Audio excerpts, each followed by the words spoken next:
messieurs. Comment allez-vous? Ça va super. Bonjour à tout le monde.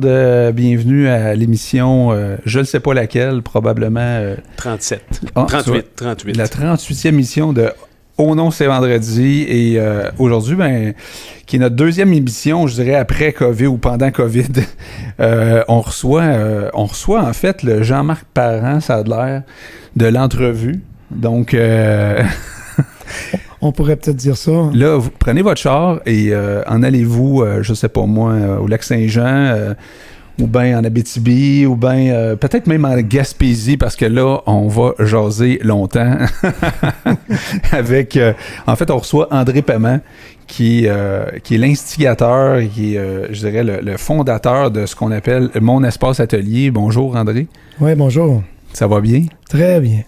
Et tu sais, quand tu dis ça dans un début de podcast, ça va bien, puis là, tu réponds très bien, ça fait un peu stagé parce que ça fait déjà au moins 1 heure que tu es arrivé, puis je le sais que ça va bien. C'est pour ça que ça va bien. C'est que ça fait déjà 1 heure. Ben, moi, ça a pas bien commencé dans le sens que quand je suis arrivé avec la bouffe, parce qu'on savait qu'on allait manger des sushis avec toi, mes sushis se sont ramassés, je dirais majoritairement dans le fond du char. On a épargné les miens. Ben oui, j'ai dit au moins notre invité va manger. Dan, toi, tu t'es commandé... Quelque chose de moins santé, là. Ben, je pense que t'as aimé ça, pareil. Oui, c'était bon. Je vais être capable de toffer les 6 prochaines heures de podcast là, avec ça. C'est bon. Puis, on est content de te recevoir, André, dans ce show-là. Puis, tu le sais pourquoi maintenant ça s'appelle Au nom c'est vendredi. Je te l'ai expliqué tantôt, mais... pour le bien des auditeurs, tu sais, il y a beaucoup de gens qui ont hâte au vendredi, hein, tu sais, le vendredi, ça finit tôt, là, tu sais, dans les bureaux, souvent, on peut-tu dire ça encore dans les bureaux, je sais pas, mais... Les bureaux satellites, maintenant. À 2-3 heures l'après-midi, on a hâte de partir dans la fin de semaine, puis de faire peut-être quelque chose de différent que de travailler, mais quelqu'un qui est en business ou quelqu'un qui est passionné de ce qu'il fait, est-ce que lui voit ça de la même manière le vendredi? Ouais, non. Moi, le travail, c'est un petit peu... Mon grand-père m'avait donné cette tendance-là de réflexion. Le travail, c'est tellement excitant pour moi que c'est comme des vacances. Fait que quand je rentre dans ma fin de semaine, j'ai l'impression qu'il faut que j'aille travailler, là. Il faut qu'il se passe de quoi, là. Ah non, moi, le travail, je le vois... les vacances, c'est ça, là. Puis tu sais, beaucoup de gens jeunes, quand tu leur demandes qu'est-ce que tu veux faire dans la vie, ça va dire aujourd'hui, j'imagine qu'il y en a qui disent YouTuber, joueur de hockey, peu importe, il y a des jobs flyés qui sortent de la bouche des enfants, là. C'est rare un jeune qui va dire « Moi, je rêve de faire du 9 à 5 puis de faire 2 heures de trafic par jour. » Hein? Puis la majorité des gens vivent là-dedans, mais les gens qui vivent de leur passion, il n'y a pas de lundi, il n'y a pas de mardi, il n'y a pas de journée. Des fois, tu te dis « Quelle journée qu'on est déjà aujourd'hui? » On vit dans l'intemporel, ça c'est sûr. Ben oui. Moi, le dimanche, j'ai hâte au lundi. C'est tout le temps comme ça, là. Mon dimanche, c'est la journée où j'ai le plus hâte. Ouais. Que le lundi arrive. Puis tu m'as dit quelque chose juste avant qu'on commence. Tu m'as dit, ça fait 49 ans que je suis en affaires. Puis là, je te regardais et je vais être comme, ça se peut pas parce que t'es pas ben loin de 49 ans. En fait, t'as 60 ans. Mais là, tu m'as dit, ça fait 49 ans que je suis en affaires. Donc, t'as commencé à 11 ans. On va parler de ça dans 2 secondes. Mais juste pour mettre les auditeurs au courant que ton entreprise dans laquelle on est actuellement, parce que nous autres, on est un de tes 200 quelques locataires actuels. Locataire de quoi? Locataire d'espace où est-ce qu'on bâtit finalement ce qu'on veut à l'intérieur. Nous autres, on a bâti un studio pour faire des podcasts et il y a un paquet de petites entreprises qui sont en démarrage ou qui sont dans leur 5e année de vie ou... Et bref, t'as parti ça, toi, je pense, il y a combien d'années à peu près? À peu près 5 ans. Donc, ça fait seulement 5 ans. Et déjà en 5 ans, vous êtes premièrement novateur parce qu'il n'y a rien qui ressemble à ça au Québec. Mais c'est loin d'être fini. Fait qu'on va parler de ça tantôt. Mais avant ça, moi, c'est sûr et certain que ça m'intéresse là, de savoir qu'à 11 ans, tu me dis, je suis parti en affaires. Ouais. Mais écoute, c'est parce qu'à 11 ans, là, t'es à l'école, t'es au primaire. Là. On est au primaire, ouais, à 11 ans. Mais on est au primaire avancé. Là. Ah ouais, puis là, ben tu... On se dirige vers le secondaire, mais on est déjà bien allumé, là. Ouais. Oui, d'une génération de cultivateurs, on est allumé, là. T'habites où, là? T'es dans quelle région du Québec? Oui, on est dans le monde de Mirabel, Saint-Eustache, puis on évolue beaucoup sur une ferme. On a l'obligation de performer déjà à l'âge de 5 ans, là. Tes parents ont une ferme? Ouais. Et vous êtes combien d'enfants? On est 2. Vous êtes 2 enfants. Ouais. Et toi, tu travailles déjà dans la ferme? Ah, mais à 7 ans, c'est moi qui fais des foins avec ma mère, là. Mon père est occupé à traire les vaches, on a une porcherie. Donc, à 7 ans, je suis déjà sur les tracteurs. À 8 ans en avant, c'est sur les machines à presse, les quintaux, les tracteurs. Ça grouille, là. Ouais, ben, c'est un feu roulant. Une ferme comme ça arrête jamais. Ben, ça t'oblige de performer, puis ça t'oblige d'être créatif, parce que t'es laissé à toi-même, t'es laissé avec les outils, t'es laissé avec les animaux. Il faut que tu expérimentes. On te fait confiance rapidement. On expérimente aussi très rapidement, parce que dans la confiance qu'on te laisse, on a de la liberté. Et la liberté nous amène à être très créatif, là. Mais tu vas à l'école, fait que là, dans le fond, tu quittes la ferme, tu t'en vas à l'école. Ouais. Quand tu es dans un cours, tu penses à quoi? Tu penses à travailler, tu penses à te développer, t'es pas capable de... Moi, on se surprendra pas, là. J'ai été diagnostiqué TDAH, là. On s'entend, mais j'ai eu plusieurs lettres avec ça, là. Troubles de comportement, attention, dérangé. Il y a eu des lettres qui se rattachent. Fait que là, les profs sont un peu découragés de toi là-dedans, là. Oui, mais ils ont compris quelque chose vite. À l'époque, on avait déjà des profs qui saisissaient les responsabilités des enfants comme moi, là. Il fallait qu'on nous donne des grosses responsabilités en tant qu'enfants. Et quel genre de responsabilité que tu pouvais avoir, mettons? Oui, de contrôler les enfants qui rentraient après la cloche, de s'assurer que la sonnette fonctionnait pour la récréation, de vérifier, faire le tour de la cour à l'extérieur, qu'il n'y ait pas d'enfant qui ait laissé des papiers. Et on te donnait des étoiles, on te donnait des pointes. Fait que le principe de la carotte, je l'ai eu à partir de l'âge de 5 ans, là. OK. Par tes parents, tu veux dire? Oui, mais moi, j'avais un grand-père qui était déjà mon mentor. Mon père était une bonne personne, ma mère aussi, mais tu as toujours quelqu'un dans la vie qui vient te faire une place, qui vient te donner l'espèce de certitude que tu as un peu un bâton une structure. Hein? Fait que mon grand-père, c'était une structure de vie, là. Fait que lui, c'est mon quotidien, là. Il m'a appris tout, là. Ah oui, hein? Ah ouais. Donc, c'est pas ton père, là. Ça a sauté une génération. Oui, c'est sans disons... Rien enlevé rien enlevé non plus à Boucard Diouf de son grand-père, parce qu'il en parle aussi souvent. Tout à fait. Mais j'ai effectivement cette tendance-là de parler de mon grand-père sur à peu près tout ce que j'ai réussi, parce que, sans mon grand-père, j'aurais pas ça, là. Tu y penses encore aujourd'hui souvent? Absolument, parce que surtout que mon grand-père est mort à 100 ans. Eh boy! Et que j'ai bien l'intention de mourir à même âge que lui. Oh, probablement tu vas le dépasser parce qu'on va parler de ton énergie tantôt puis comment est-ce que tu déploies beaucoup de projets en même temps. Mais là, c'est ça. Là, et c'est quoi la business à 11 ans? Tu pars dans quoi, là? Je veux dire... Ben là, à 11 ans, je fais déjà 4 jobs, là. On va parler de job, on va parler d'ouvrage. Je fais déjà 4 travail. Je suis déjà concepteur, dessinateur d'images. J'ai déjà gagné un concours à 11 ans. Je suis arrivé le meilleur dessinateur sur 5000 dessins dans le concours Tape et ses amis dans le Journal de Montréal. J'ai gagné une moto. Attends, t'as gagné une moto? J'ai gagné une moto à 11 ans. Une vraie moto? Une vraie moto par la compagnie Arctic 4. J'ai été couronné à Drummondville. Mais tu peux pas la conduire, la moto, là? Oui, mais c'est une petite moto, là. Ah, OK, un 50cc, là. C'est ça, des 50-60cc. J'ai déjà gagné ça. J'avais déjà gagné une quarantaine de prix. Je vendais déjà mes dessins entre 1$ à 50$ par dessin. À qui tu vendais ça? À tous les gens qui voulaient m'acheter des dessins. Puis je suis allé en surenchère. Tu dessinais quoi? Je dessinais autant des petits bonhommes, des perspectives, déjà dans l'œil d'un 3D, au niveau architectural. Je reproduisais tout ce que je voyais. C'est spécial parce que pour les gens qui le savent pas, j'imagine qu'il y en a pas mal qui le savent pas. Moi, je le savais pas parce qu'on te connaît depuis quand même un bon bout de temps. T'as seulement un œil qui fonctionne sur 2 et ça, c'est depuis la naissance. Exact. Et puis, sans rentrer dans les détails, c'est quand même particulier que quelqu'un qui a juste un œil dessine aussi bien que ça. Ça nous prendrait-tu un œil pour être capable de bien dessiner? Mais c'est pour ça qu'on appelle ça l'œil de lynx. Oui, c'est ça. L'œil de lynx. Il y a une précision peut-être plus grande, tu dirais? En fait, je te dirais que comme j'ai, avec le temps, développé une petite phrase intéressante, moi, j'ai un autre point de vue. C'est clair. Oui, tout à fait. Ou t'en as un? Oui, j'en ai un, puis tout un. Mais c'est ça. Moi, je dirais pas que ça a rapport avec l'œil, là, évidemment.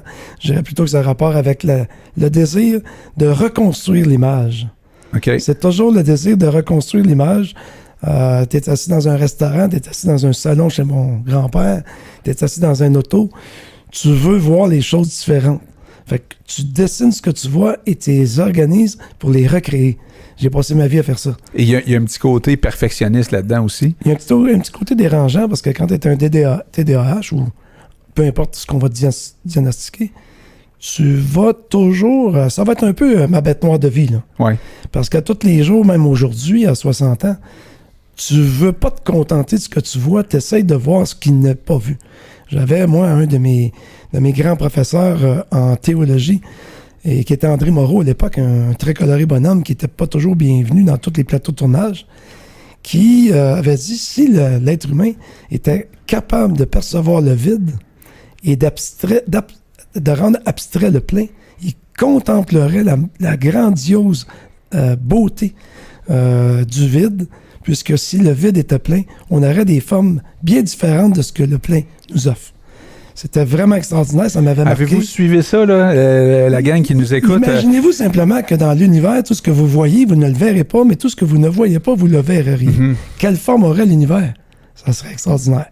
Donc, moi, j'ai toujours été dans cette tendance-là d'essayer de voir la 4e dimension. Puis c'est drôle aussi qu'aujourd'hui, tu sais, il y a 200 studios, pas studios, mais espaces qui c'est des coquilles vides. Là. Quand tu arrives là-dedans, ils sont tous pareils, les murs sont blancs. C'est des contenants. C'est des contenants et de voir qu'est-ce qui se crée à l'intérieur de ça doit t'émerveiller de rentrer dans des places, faire comme tabarnouche, c'est hot ce qu'ils ont bâti ici, c'est le fun ce qu'ils ont fait là. Ben, on est un élément déclencheur parce que quand on fait des coquilles, qu'on appelle les coquilles, qu'on appelle le contenant, mais quand on offre un contenant à des gens qui sont en start-up, en petite entreprise, en auto, des gens qui sont autonomes, des travailleurs autonomes, des artisans, des artistes, ce sont tous des gens qui ont un haut taux de créativité.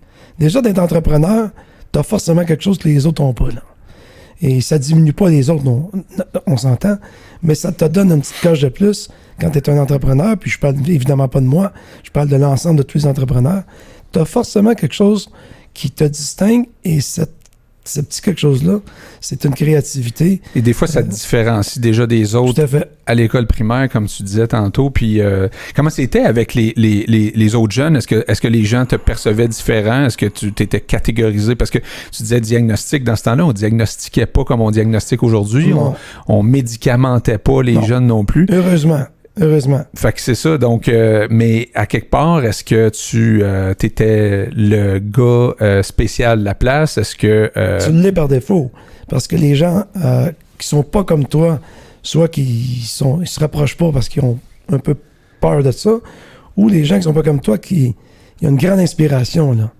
Là, les gens Bon, je dirais pas que c'est une bête noire, je dirais que c'est Je dirais qu'au quotidien de vie, quand tu es aussi créatif, la difficulté, c'est que les gens veulent de toi ce qu'ils n'ont pas.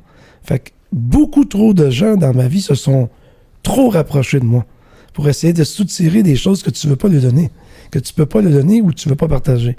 Donc, des gens qui viennent chercher ton énergie, qui n'ont pas. Mais c'est flatteur aussi, parce que ces gens-là, dans le fond, ils sont en train de te démontrer que tu as quelque chose qu'ils n'ont pas. Mais tu t'en fais pas une condescendance, là. Tu ne sers pas de ça pour essayer de les tasser. Mais effectivement, la créativité m'a amené ailleurs, là. Puis c'est sûr que les autres gens, ils te perçoivent tout de suite comme un leader dans le domaine. Fait que moi, déjà, à 8 ans, j'étais le chef de mon petit groupe de soccer. À 9 ans, c'était moi qui décidais des jeux qu'on jouait. Puis à 10 ans, c'est moi qui décidais des sorties où on allait en vélo. Puis on avait des petits meetings de groupe. Puis c'est sûr que c'était toujours moi qui étais nommé chef de groupe. Dans l'OFTO, dans tous les cours, dans toutes les cliniques de fin de semaine, même les groupes pour adultes plus tard. Les gens disent « Ah, André, développe plus. André, tu vas nous organiser. » Fait que ça fait du sens aussi. Mais tu es devenu plus tard architecte, donc t'as persévéré au niveau scolaire, là, pour... En fait, c'est un beau...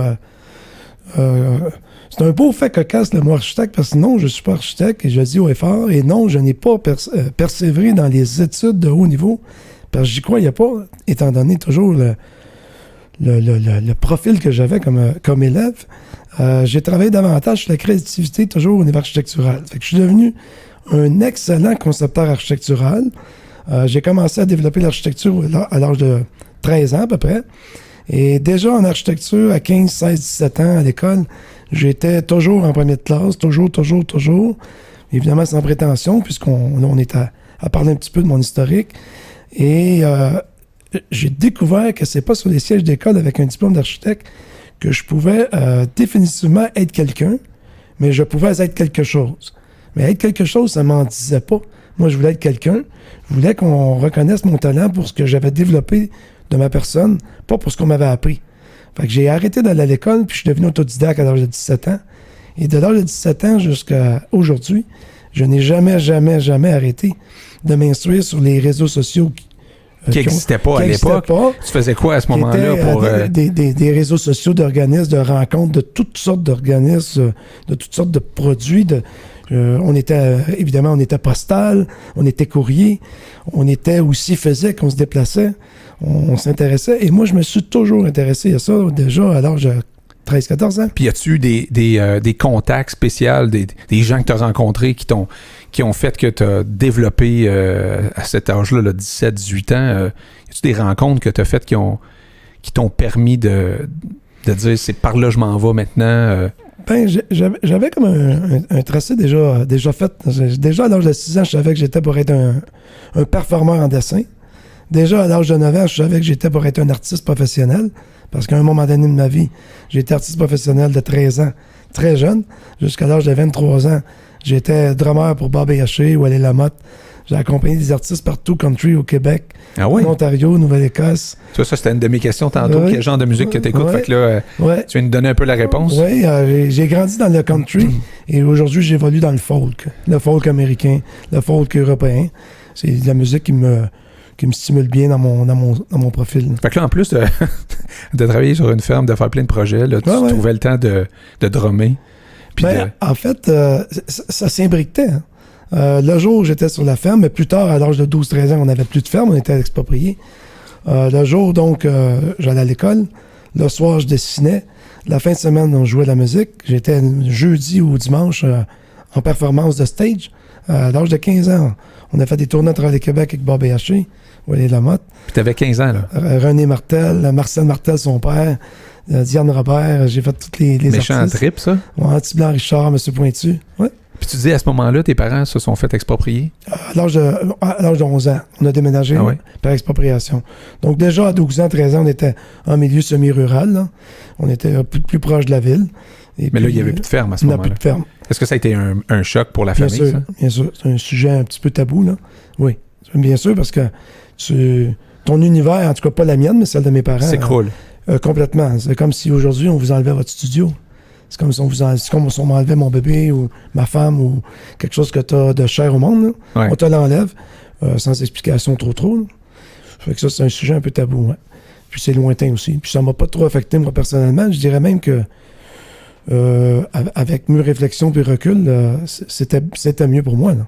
Okay. Parce que rendu à l'âge de 11-12 ans, développé en milieu rural, ça aurait été plus ordinaire. Ouais. J'aurais peut-être été un fermier aujourd'hui. Oui, je comprends. Ça a ouvert des portes. J'aurais pas découvert toute la latitude... La diversité, là. Et la diversité de mon potentiel d'entrepreneur, là. Ça, c'est certain. Ouais. Mais si on regarde le profil à l'âge de 11 ans jusqu'à 18 ans, on est dans le monde artistique, là.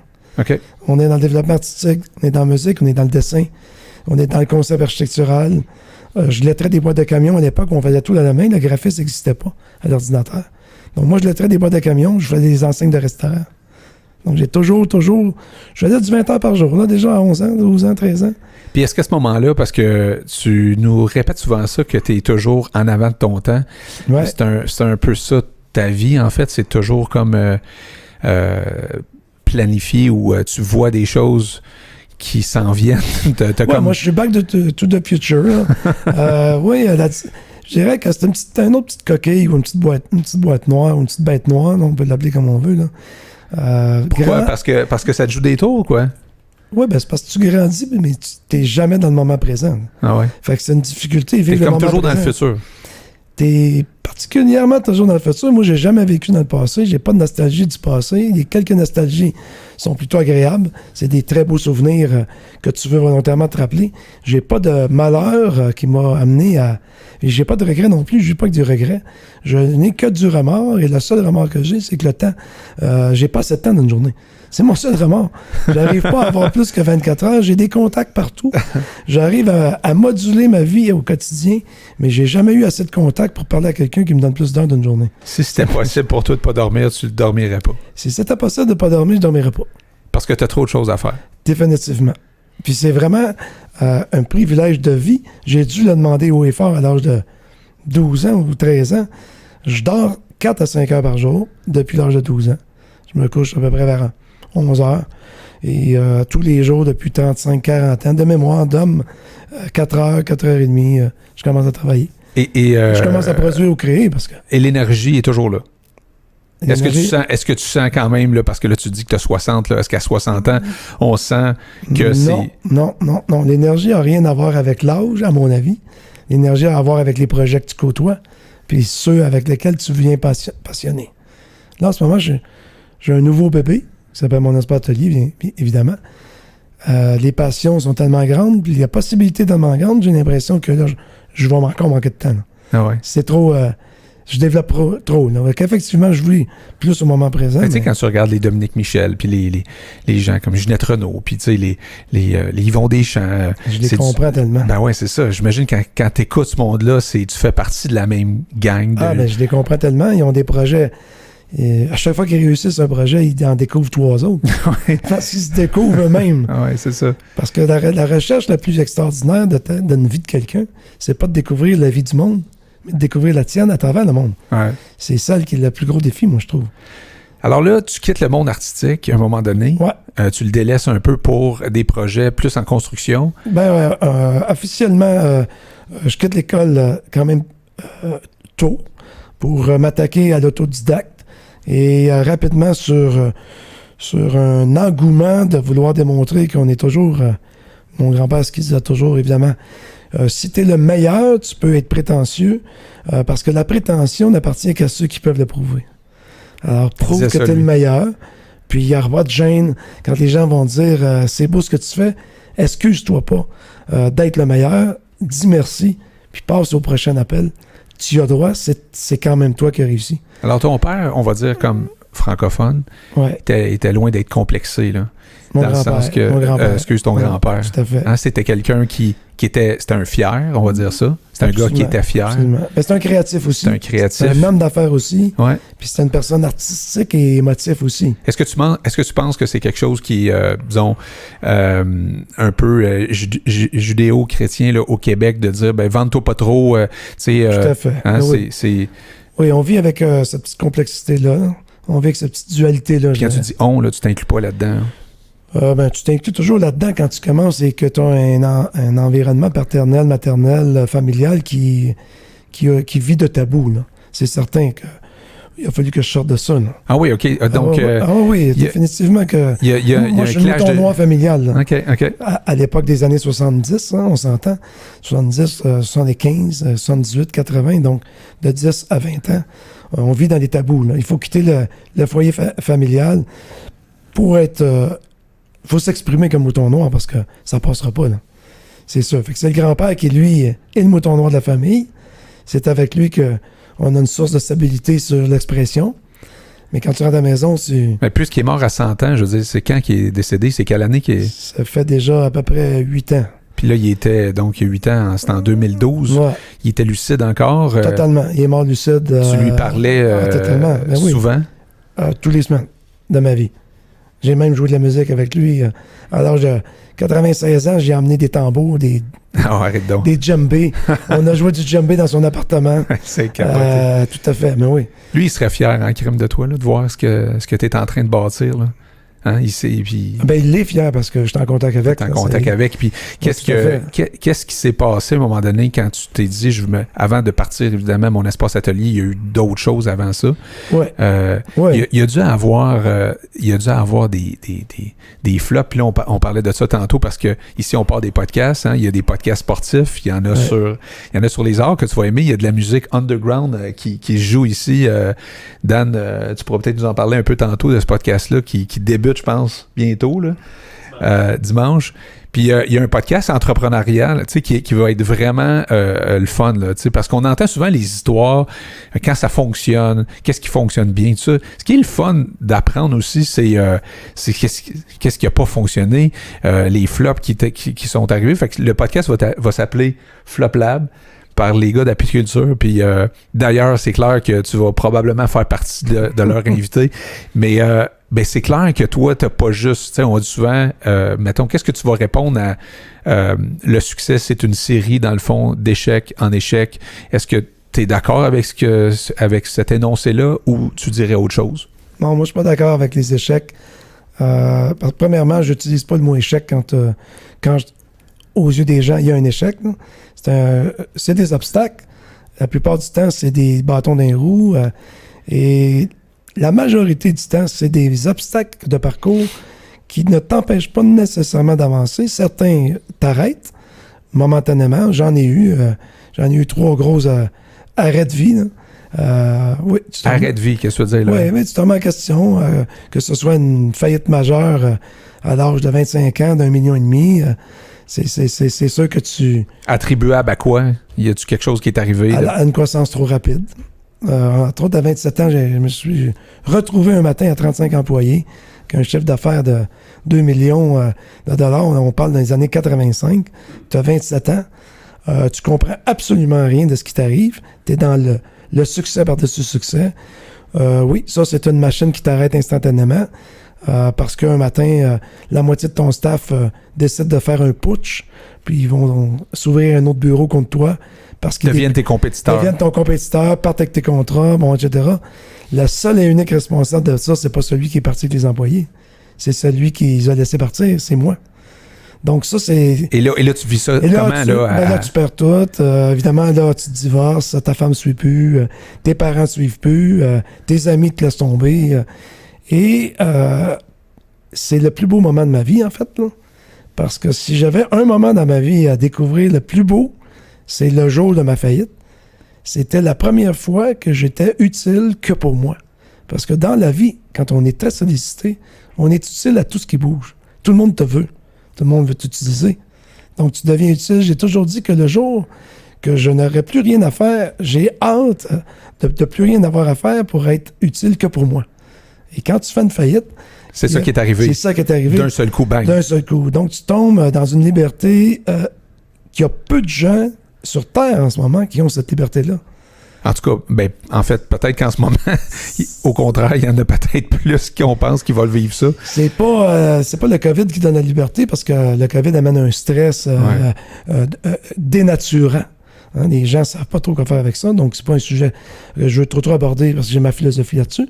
Mais quand tu fais une faillite de ta propre responsabilité, puis que tu découvres la liberté, puis tu découvres ce que tu n'avais pas, puis ce que tu as, finalement, tu découvres que tout est possible. Et 1 an et demi plus tard, je refaisais un chiffre d'affaires de 3 millions.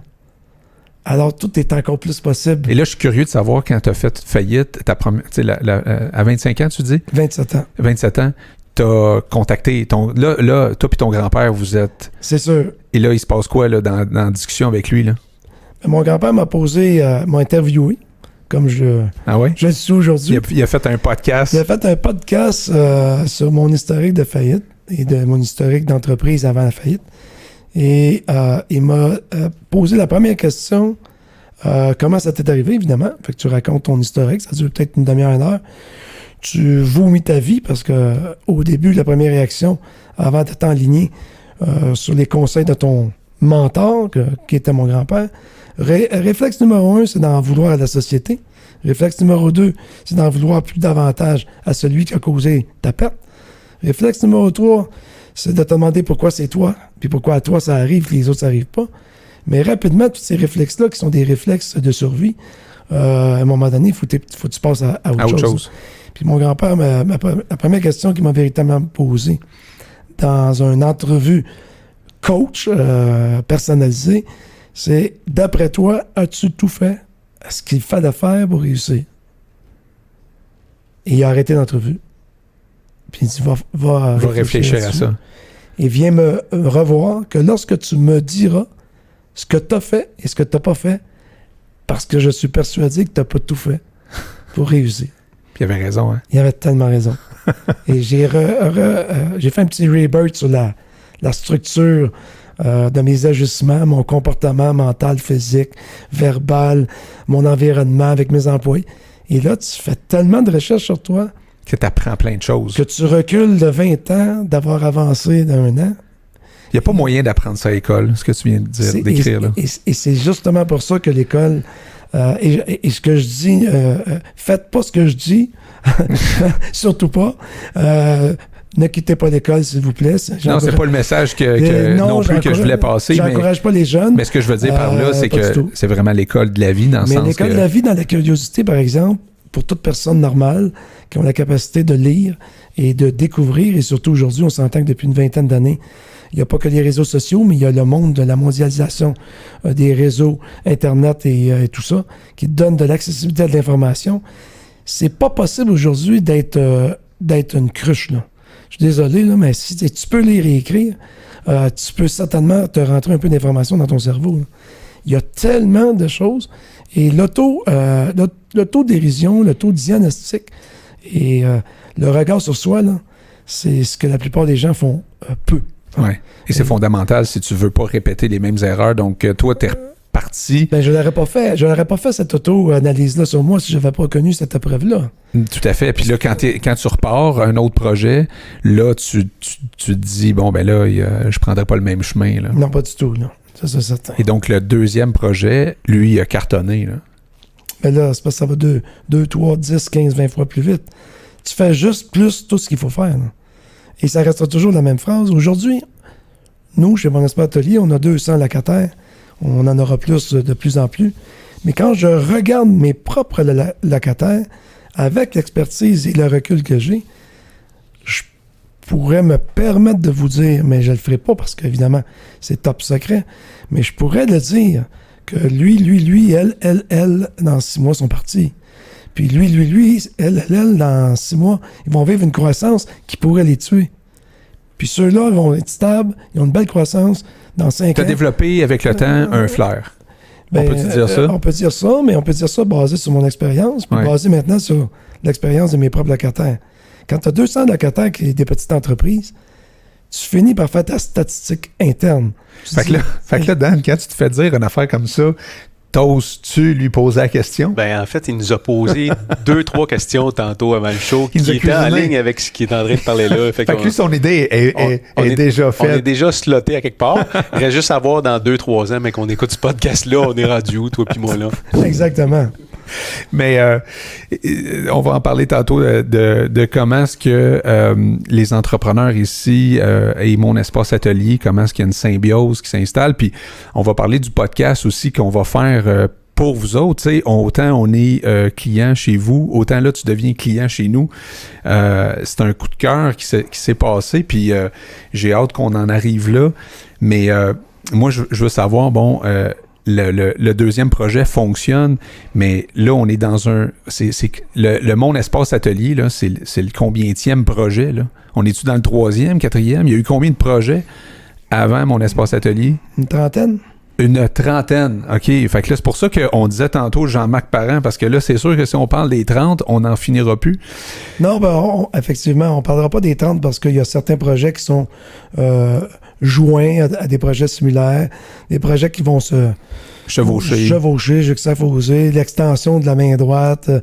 Fait qu'il y a des projets, des successions d'entreprises qui vont se créer par défaut, mais la curiosité de créer des entreprises pour créer de l'emploi. Puis j'ai toujours aimé travailler en équipe. Je suis un solitaire de création, mais je suis un travailleur d'équipe de déploiement.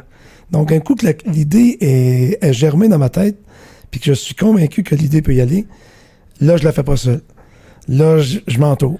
Et tu t'entoures, à moins que je me trompe, mais tu t'entoures de gens très compétents, mais en même temps, pour en avoir rencontré très peu, là, j'ai l'impression que tu t'entoures aussi de gens un peu comme toi, c'est-à-dire autodidactes, c'est-à-dire des gens qui ont pas nécessairement le bagage de tout ce que tu vas leur demander de faire, mais tu vas les mettre un peu dans l'eau chaude, de dire, regarde, je te fais confiance, fais ça, apprends ça. Je pense, entre autres, à Sylvie quand je parle de même. J'ai l'impression que cette femme-là, elle a fait beaucoup de choses dans mon espace atelier qu'elle s'attendait pas pantoute au début, mais qu'elle, sais-tu quoi, elle trippe à travailler avec toi, elle te fait confiance, puis toi, tu lui fais confiance, mais t'es un peu comme toi, dans le sens où toi, t'es un gars qui s'est pitché, on va dire, dans le vide, sachant très bien tes capacités, là, sachant très bien que tu peux apprendre, là. J'aime l'idée de sauter dans le vide, effectivement. J'aimerais ça porter un point tellement approprié de l'interview. Il y a beaucoup de gens qui vont s'attacher à la sécurité, évidemment, à la peur, et vont vouloir rester dans la majorité de leur vie dans une zone de confort. On a tous une zone de confort. Bizarrement, je me sens pas bien de vivre dans une zone de confort. Je suis inconfortable avec la confortabilité. Ça me rend... Ça te stresse, non? Ouais, ça me stresse, puis ça m'abrutit. Ouais, ça m'abrutit. La zone de confort, pour mon profil à moi, ça m'abrutit. Quelque chose de récurrent, ça m'abrutit. Quand le concept est fait, puis qu'on ne rebâtit pas quelque chose de nouveau, gérer quelque chose de fait, faut que je le donne à quelqu'un, je le gérerai pas. Moi, gérer mon espace atelier pour faire la gestion des locaux, c'est déjà pas moi qui ai fait. Je trouve ça déjà ennuyant.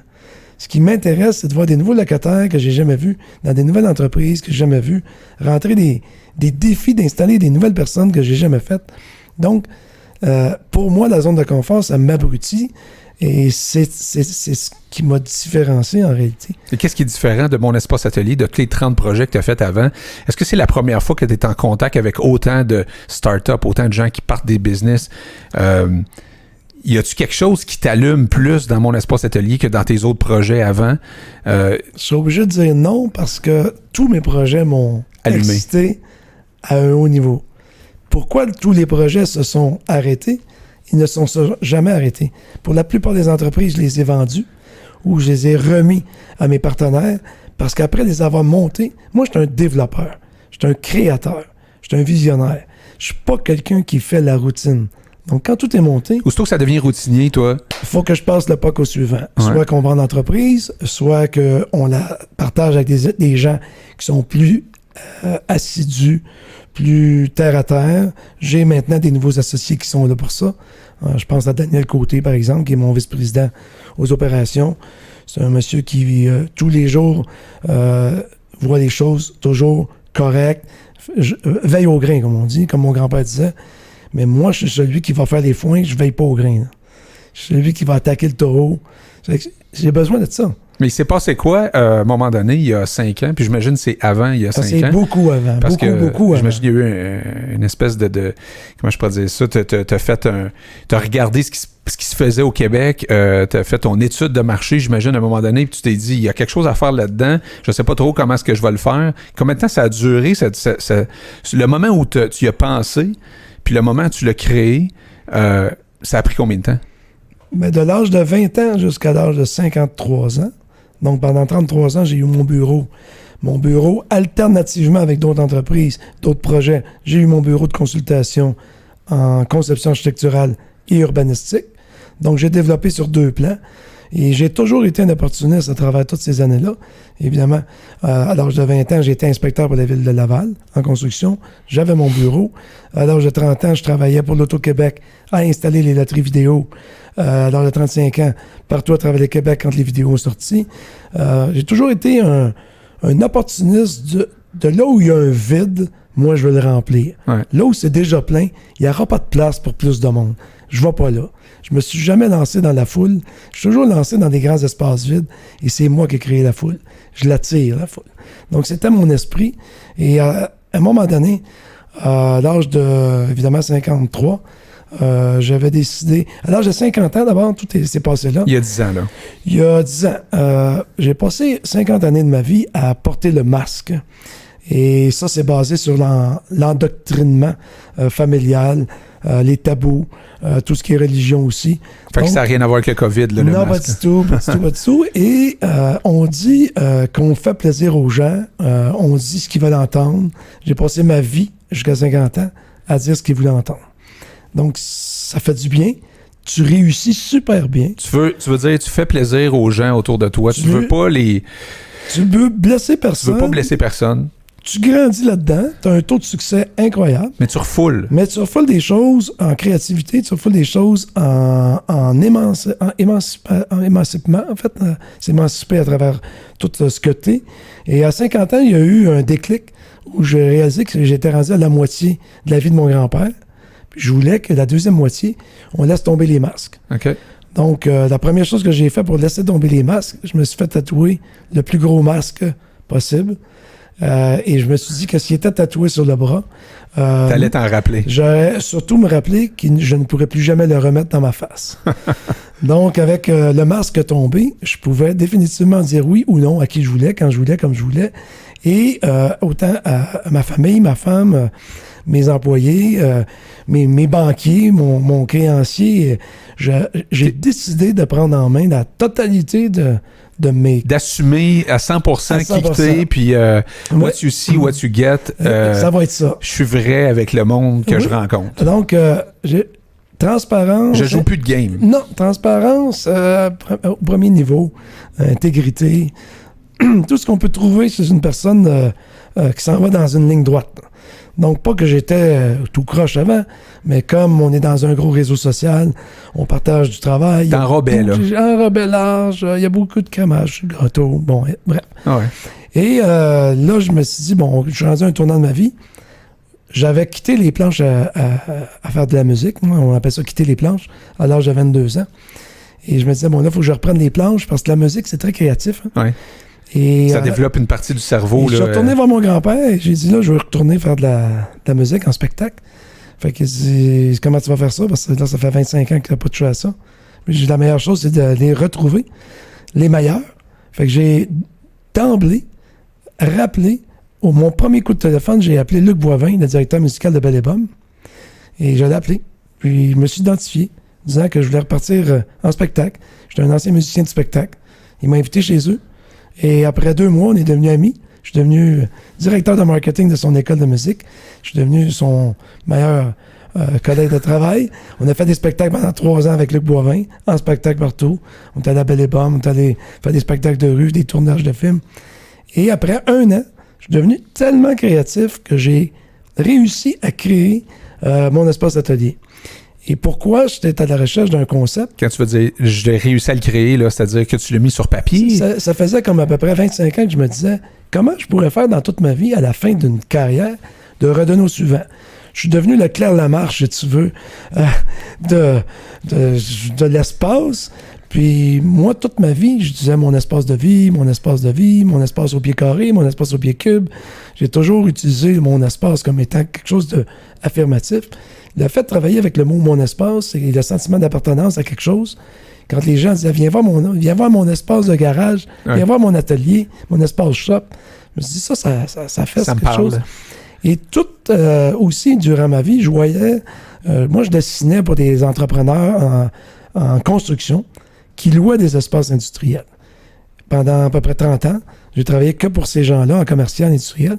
Et je voyais la vieille génération, pas en âge, mais la vieille mentalité, qui maltraitait les locataires sous forme de « je m'en foutisse complètement, je te loue un espace au pied carré, t'as une toilette dans le coin, un panneau électrique, fais ce que tu veux ». Et ça me faisait mal. Tu veux dire que, mettons, une condescendance pratiquement avec le locataire, c'est-à-dire...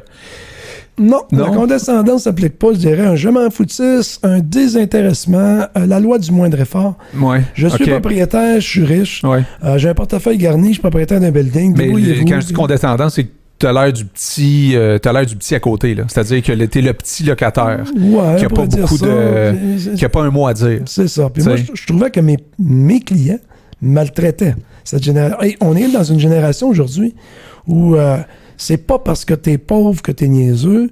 C'est pas parce que t'es beau que t'es intelligent. Il n'y a plus cette relation automatique de ce que t'es avec ce que t'as ou de ce que t'as avec ce que t'es. Il n'y a pas d'automatisme. Le monde est grand. On a on a de belles personnes. Mm-hmm. On a un beau monde. Quand on s'intéresse. On s'intéresse. Mais dans ce monde-là, évidemment, ces gens-là sont plus avisés, sont plus informés. Fait qu'ils méritent pas, ils méritent plus qu'on les laisse de côté sans information. Fait qu'un locataire mal informé, un locataire qu'on s'occupe pas de lui, c'est comme un locataire de résidence. C'est pas parce que tu as 500 logements que tu es locataire. C'est des numéros. Et c'est pas parce que tu es en location que t'as pas d'argent. C'est pas vrai, ça non plus. Uh-huh. On a même démontré, hors de tout doute, qu'un locataire, c'est souvent plus payant de louer au niveau impôt que d'être propriétaire. On l'a déjà démontré à maintes reprises. Donc, cette philosophie-là, il fallait qu'elle change.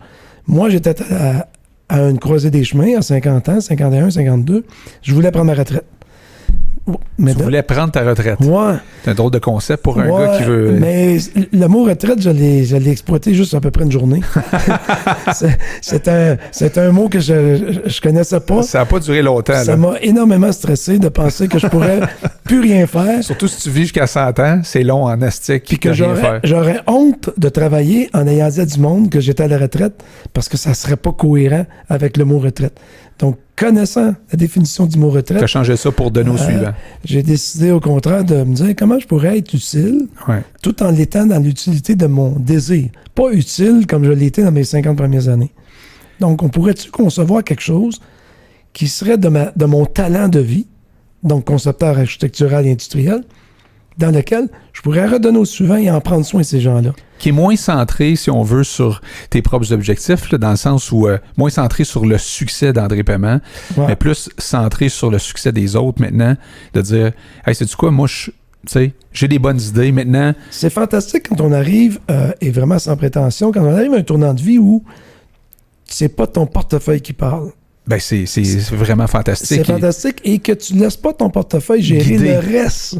Guider tes actions, guider tes décisions. Parce que ça aussi, on envoie des gens devenir condescendants avec la richesse. Là. Et souvent, la condescendance augmente selon le portefeuille. Et ça, c'est vraiment triste. Là. C'est encore plus bas de gamme à mon livre. Là. Mais quand c'est pas généralisé, par exemple, parce que heureusement. Des fois, on a tendance à penser que tous les riches sont de même, mais on en rencontre beaucoup qui ont encore les deux pieds sur la terre. On serait même surpris de voir qu'il y a pas mal de gens qui ont l'air pas mal plus pauvres, puis c'est des gens pas mal plus riches. Oui, exact. Notre grande surprise, tant mieux. Ouais. Mais effectivement, quand tu arrives à un carrefour du chemin où tu as le choix de prendre une retraite, mais c'est pas du tout dans mon profil. Là. On s'entend là-dessus. Oublie ce mot-là, toi. Non, mais même il n'existe pas dans ton dictionnaire. Même quand je le dis, on dirait que ça me fait mal. ça fait pas de sens. Même ma femme m'a dit, écoute, j'ai marié un homme qui va être actif jusqu'à temps qu'il meure. Là. Fait qu'on fait avec. Mais je trouvais ça difficile d'envisager de continuer à travailler dans une récurrence, justement, qui n'est toujours pas dans mon profil. Puis je me disais, si je prenais pas ma retraite, mais que je prenais volontairement un virage où je pourrais être dans un environnement passionnant, où c'est moi qui l'aurais créé, qui l'aurais géré, puis qu'en plus, c'est pas moi qui en profiterais. Parce qu'en fin de compte, moi, ce de quoi je profite dans mon espace atelier présentement, c'est pas de travailler, c'est de concevoir.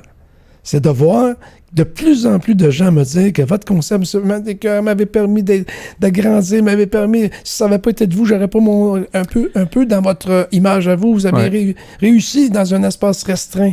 Que Dieu sait, un paquet de gens... T'as ce genre de message-là au quotidien. Ah, c'est ça que j'ai, là. Et ça, c'est ta paye, là. Je veux dire, c'est le carburant, là. C'est le carburant.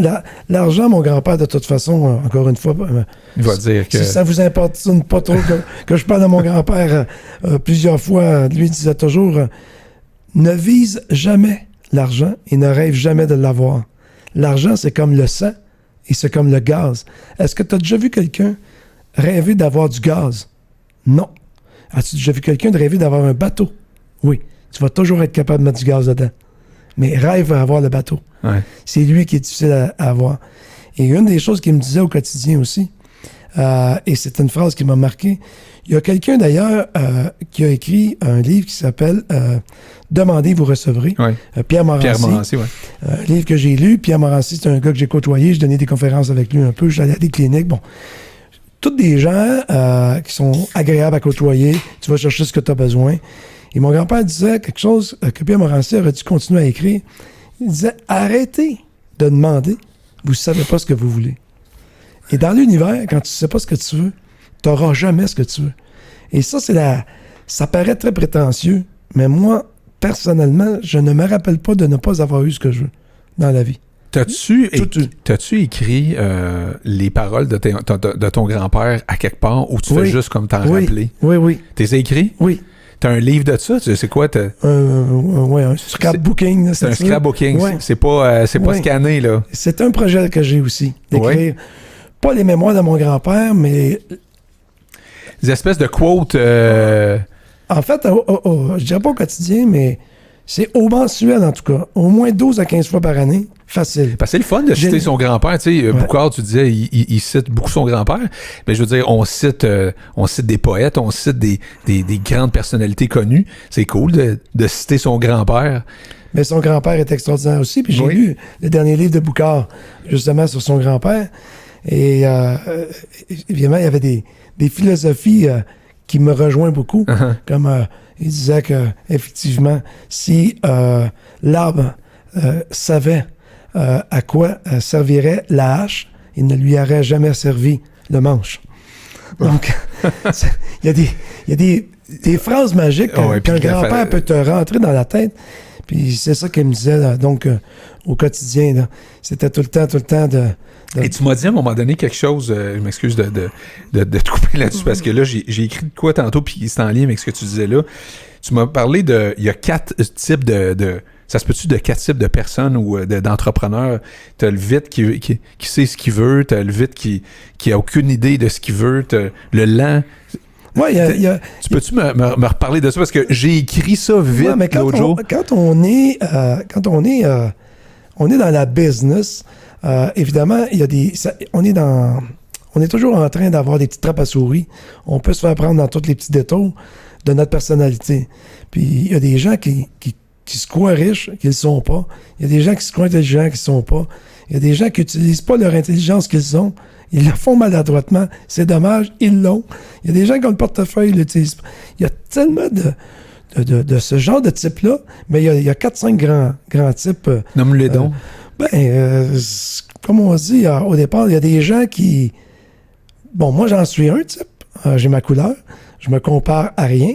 Mais si on compare entre les types, évidemment, moi, je suis une personne qui... J'ai le syndrome du thon. Mon grand-père l'avait dit. C'est vraiment quelque chose... Est-ce que vous connaissez le syndrome du thon? Non. Le thon, hein? La petite... Toi, tu sais quoi, Dan? Le poisson? Non, le thon... oui, effectivement, ça s'appelle de poisson. L'abeille, le thon, la petite bébête qui fait bien du bruit. Le syndrome du thon, c'est le syndrome typique de quelqu'un qui peut réussir dans la vie. Et c'est un syndrome que bien des gens ont, mais ils ne le savent pas. C'est pas une maladie. C'est un syndrome. On vient au monde avec ça. C'est que le thon, scientifiquement, il ne peut pas voler. Parce que de façon physique et physionomique, il n'a pas les ailes pour supporter son corps. OK. Et savez-vous pourquoi il vole? Non. Toi, tu sais-tu, Dan? Non. Parce qu'il ne le sait pas, qu'il ne peut pas voler. Ah, OK. Alors, quand tu es un entrepreneur, que tu ne connais pas la peur, que tu ne sais pas que l'échec peut arriver, habituellement, elle s'éloigne de toi. Parce que ta croyance t'oblige à faire tout ce qu'il faut. Fait que ça, c'est un type. Il y a un type d'entrepreneur qui réussit en ce moment dans la vie, au Québec, au monde. Qui voit pas. Qui a pas peur, en fait. Il a pas peur. Puis la peur, évidemment, c'est le frein majeur de... C'est le numéro 1. C'est le numéro 1, oui. La peur, c'est immédiatement le frein d'urgence. Tout arrête. Mais c'est tout arrête. Et autre type de personne, c'est aussi la personne qui n'a pas de plan B.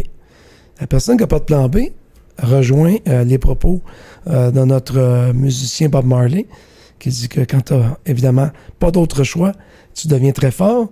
Donc, dans sa phrase traditionnelle, on ne sait jamais combien fort on est que lorsque c'est notre seule option. Mais quand tu n'as pas de plan B, c'est que tu ne laisses pas la chance à ton plan A d'échouer. Ouais.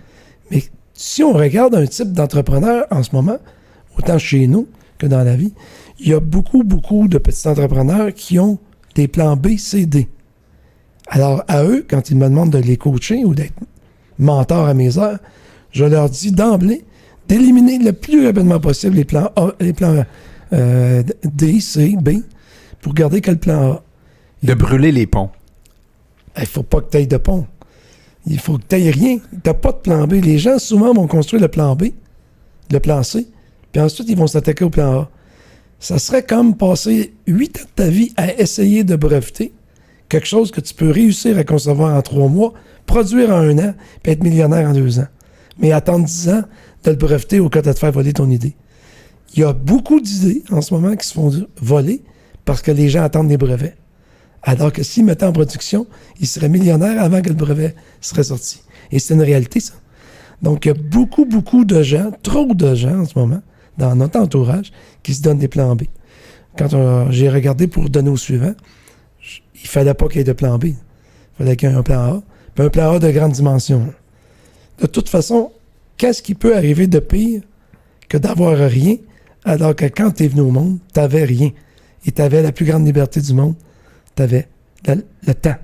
Donc aujourd'hui, dans le fond, après avoir connu l'épreuve d'une faillite, par exemple, tu t'aperçois que rien à voir n'est pas si pire que ça. Ouais. C'est vraiment même pas si pire que ça. Est-ce que c'est quelque chose que tu crains encore? Est-ce que tu te dis, si ça m'arrivait une autre fois, ou tu te dis, je l'ai déjà vécu une fois, je peux le vivre 2 fois? Comme j'ai beaucoup de croyances à mon univers très proche, donc mon côté ésotérique à ma force de croyance, je n'envoie pas ce genre de message-là dans l'univers. Mais non, je crois pas que ça peut arriver. Je crois pas que ça peut arriver parce que tout simplement, je vais faire comme mon grand-père disait. Je vais faire tout ce qu'il faut. Et je crois qu'en ce moment... tu fais tout ce qu'il faut. J'ai l'impression que là, je suis en ce moment en train de faire tout ce qu'il faut, même avec vous. Là. Alors que puis alors que tu n'as pas besoin de le faire. On s'entend que c'est pas cette motivation-là maintenant, tu sais. Non. On parlait tantôt du désir de réussir. Il y a une image du gars qui se fait rentrer la tête dans l'eau, là. Puis que là, il veut respirer, il est pas capable parce qu'il se fait littéralement mettre la tête dans l'eau par quelqu'un. Puis là, tu lui sors la tête de l'eau parce qu'à un moment donné, tu dis, il va respirer de l'eau puis il va mourir. Puis tu dis, quand tu vas vouloir réussir comme tu voulais respirer, ça va fonctionner. Exactement. Donc, c'est un peu ça le message, c'est de dire à l'entrepreneur. Puis est-ce que le fait de côtoyer plein de monde qui ont des startups, ça te met dans une position, au-delà d'offrir un local, d'être dans une position où tu peux les mentorer, tu peux les guider, tu peux les inspirer par ton parcours, ton histoire? Il y a une petite dualité, là. Il y a une dualité parce que je porte le chapeau d'un gestionnaire de haut niveau, on va dire ça comme ça, parce que les enjeux sont gros. On a quand même des investissements de plusieurs millions. C'est pas un secret dans l'investissement. On a quand même au-delà de 35 millions de mises en chantier présentement. Donc, on doit conserver un certain sang-froid sur l'aide qu'on va apporter aux locataires, par exemple. On ne parle pas de la situation du COVID, mais on parle de la situation générale. Il y a les locataires sont pour la plupart des petites entreprises, évidemment. Certains sont des start-up, certains sont des artisans autonomes, des travailleurs autonomes, des artistes. Donc, c'est sûr qu'il y a de toutes sortes de couleurs là-dedans. Il y a des gens qui sont voués à un succès incroyable. D'autres, tristement, s'enlignent pas tout à fait dans la même direction. Ça, naturellement, on ne peut pas juger. Ils vont vivre une expérience eux aussi. On peut les coacher. Effectivement, il y a, et ce que je disais tantôt, une fois par mois, j'ai un locataire qui me demande d'être son mentor. Oui, c'est ça. C'est régulier maintenant. Oui, parce que tu t'ouvres quand tu disais que tu dis les vraies affaires. Maintenant que tu mets plus de gants blancs, ça doit t'arriver des fois de jaser des vraies affaires avec le monde. J'ai même refusé à date, je dirais, une vingtaine de locataires en 4 ans, où j'ai officiellement été un petit peu... cru ou dur avec le locataire. Pour lui, ça lui a paru une forme de condescendance. Pour moi, ça m'a paru... d'y rendre service. D'y rendre un service incommensurable. La locataire qui se présente chez nous, par exemple, on lui demande un simple dépôt de loyer, puis qui commence à nous demander s'il peut le répartir sur les 6 prochains mois avant de prendre son local. Ça part mal. Ouais. Ça part mal quand tu lui demandes un loyer de 700 $, puis que le gars La Ouais. fille te demande de te séparer en 7. Il y a l'abordable, puis il y a la raisonnable, puis la logique. Exact. Fait qu'il y a l'aspect pécunier, il y a l'aspect aussi de ses projets. La personne, ça fait un mois et demi qu'elle rentre dans son local, 2 mois et demi, 3 mois. Puis après 3 mois, elle n'est pas en affaires encore parce qu'elle dit que son site web n'est pas encore fonctionnel, qu'elle n'ose pas faire du porte-à-porte au cas où. Elle n'ose pas. Bon, fait que c'est sûr que je vois au quotidien des choses. C'est sûr qu'il y a des gens qui sont audacieux de venir me voir. Quand je les trouve audacieux de venir me voir, moi, je me sens confortable d'être transparent. Transparent veut dire, moi, te rentrer dedans un peu, puis Oui. sais-tu quoi? Oui.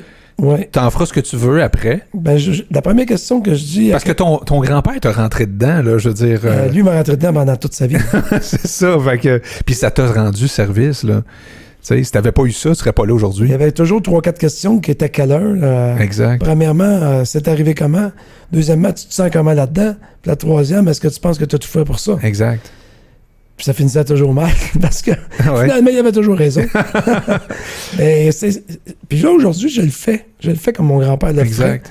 Je l'ai fait pour mon fils, je l'ai fait pour certains de mes amis. C'est flatteur. Puis en même temps, tu te dis, c'est pas de ta vie, c'est de la sienne, mais ils viennent te voir. Fait que t'as un droit de regard. Ils t'ouvrent la porte. Puis s'ils sont prêts à recevoir le message, Bien sûr. ça va faire la job. Mais quand quelqu'un te pose une question, ce que je dis toujours, ce que j'ai jamais fait moi dans ma vie, c'est que si tu veux pas avoir la réponse contraire à ce que tu penses que tu voudrais avoir, pose pas la question, parce que vous êtes 2 personnes. Fait que si tu veux savoir s'il aime mieux le rouge que le noir, puis toi t'aimes mieux le rouge, Pose-y pas. Pose-y pas la question, il peut dire Impose-y. noir. Alors tu y imposes. Tu fais le geste, t'avances, tu produis, t'achètes, tu construis, puis après tu démontres aux gens. Et tu vas pas chercher un commentaire de quelqu'un. Tu peux demander des opinions sur des professionnels, tu peux partager avec tes partenaires, mais d'aller tout simplement demander une opinion, si t'es pas prêt à accepter la moitié de la réponse, qui est contraire à la tienne, pose pas la Pose question. pas la question. Surtout pas avec toi. Et parle-nous de la première levée de terre qui était à Joliette, je pense, de Mon Espace Atelier. C'est-tu là que vous avez démarré le projet? Non, on n'a pas démarré là. J'avais fait une étude de marché. Donc, quand on parle de folie, puis qu'on parle de faire tout ce qu'il faut, j'ai volontairement investi 250 000 personnellement dans une recherche d'études de marché. Aziz, complètement. J'ai engagé quelqu'un comme employé qui a travaillé pendant 1 an chez nous, puis on a déployé des scénarios pour vendre des produits qui n'existaient pas. Donc, pour un certain temps, à la fin de mon étude, je suis obligé aujourd'hui de dévoiler un peu mon petit secret. J'ai vendu des locaux, j'ai loué des locaux qui n'existaient pas, qui n'étaient pas construits dans des villes qui n'existaient pas, des projets.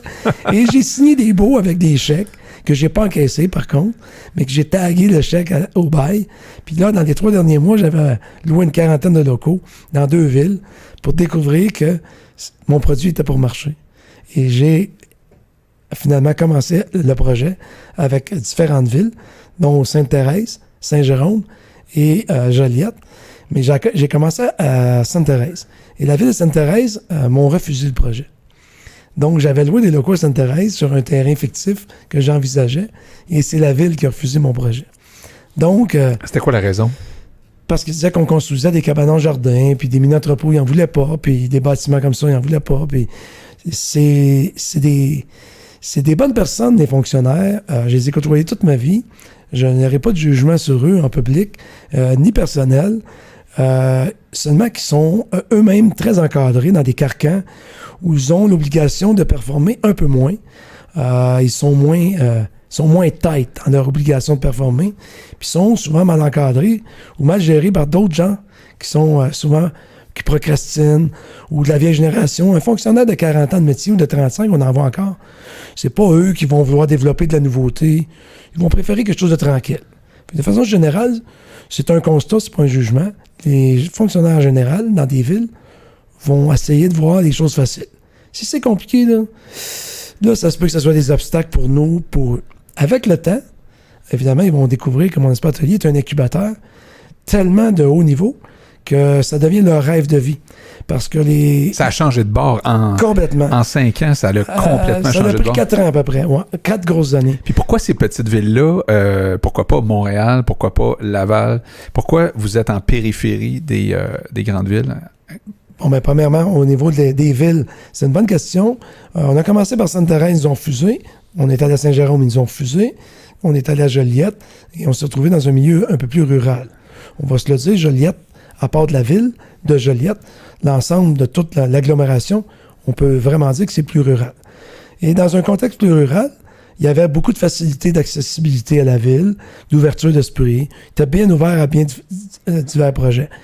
Maintenant, à la question pourquoi pas Montréal, nous, on veut bien aller à Montréal, mais le pied carré à Montréal, compte tenu que notre concept est horizontal, c'est pas un concept vertical. Peut-être qu'un matin, je me lèverai avec un autre concept. Un autre concept exceptionnel de mon espace d'atelier qui sera mon espace en hauteur. Ou, je sais pas. En tout cas, en ce moment, il y a des locaux vides en Ça pourrait s'appeler mon espace vertige, ou mon espace vertigineux. Je sais pas. Mais pour l'instant, le concept est à l'horizontale. Et comme le pied carré de terrain à l'horizontale à Montréal est inaccessible. C'était pas viable.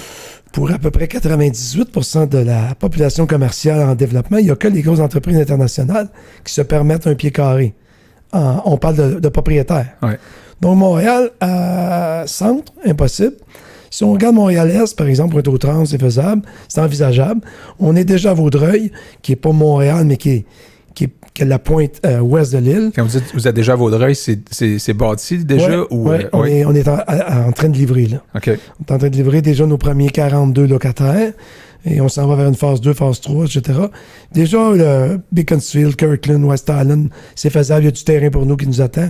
Donc, on commence à regarder. Là, vous êtes à 200, puis votre objectif, y a-t-il un objectif? Le premier objectif de plan d'affaires, parce qu'on s'est fait faire un plan d'affaires, on s'est fait monter un plan d'affaires à l'aide de moi, mon équipe et un coach d'entreprise.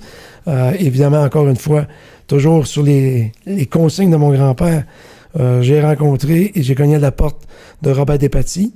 Robert Despatie, qui est l'ancien vice-président de Vidéotron, donc président de Québécois, président évidemment de Heinz Canada. Il est allé aussi chez Saint-Hubert. Bref, c'est un coach d'entreprise qui est venu chez nous, on l'a vraiment engagé.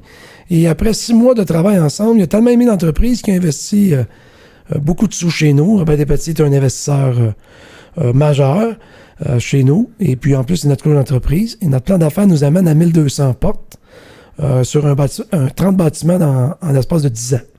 On a déjà 50 faites. Il reste à peu près 8 ans, donc c'est sur 13 ans, pour bâtir les 30 bâtiments.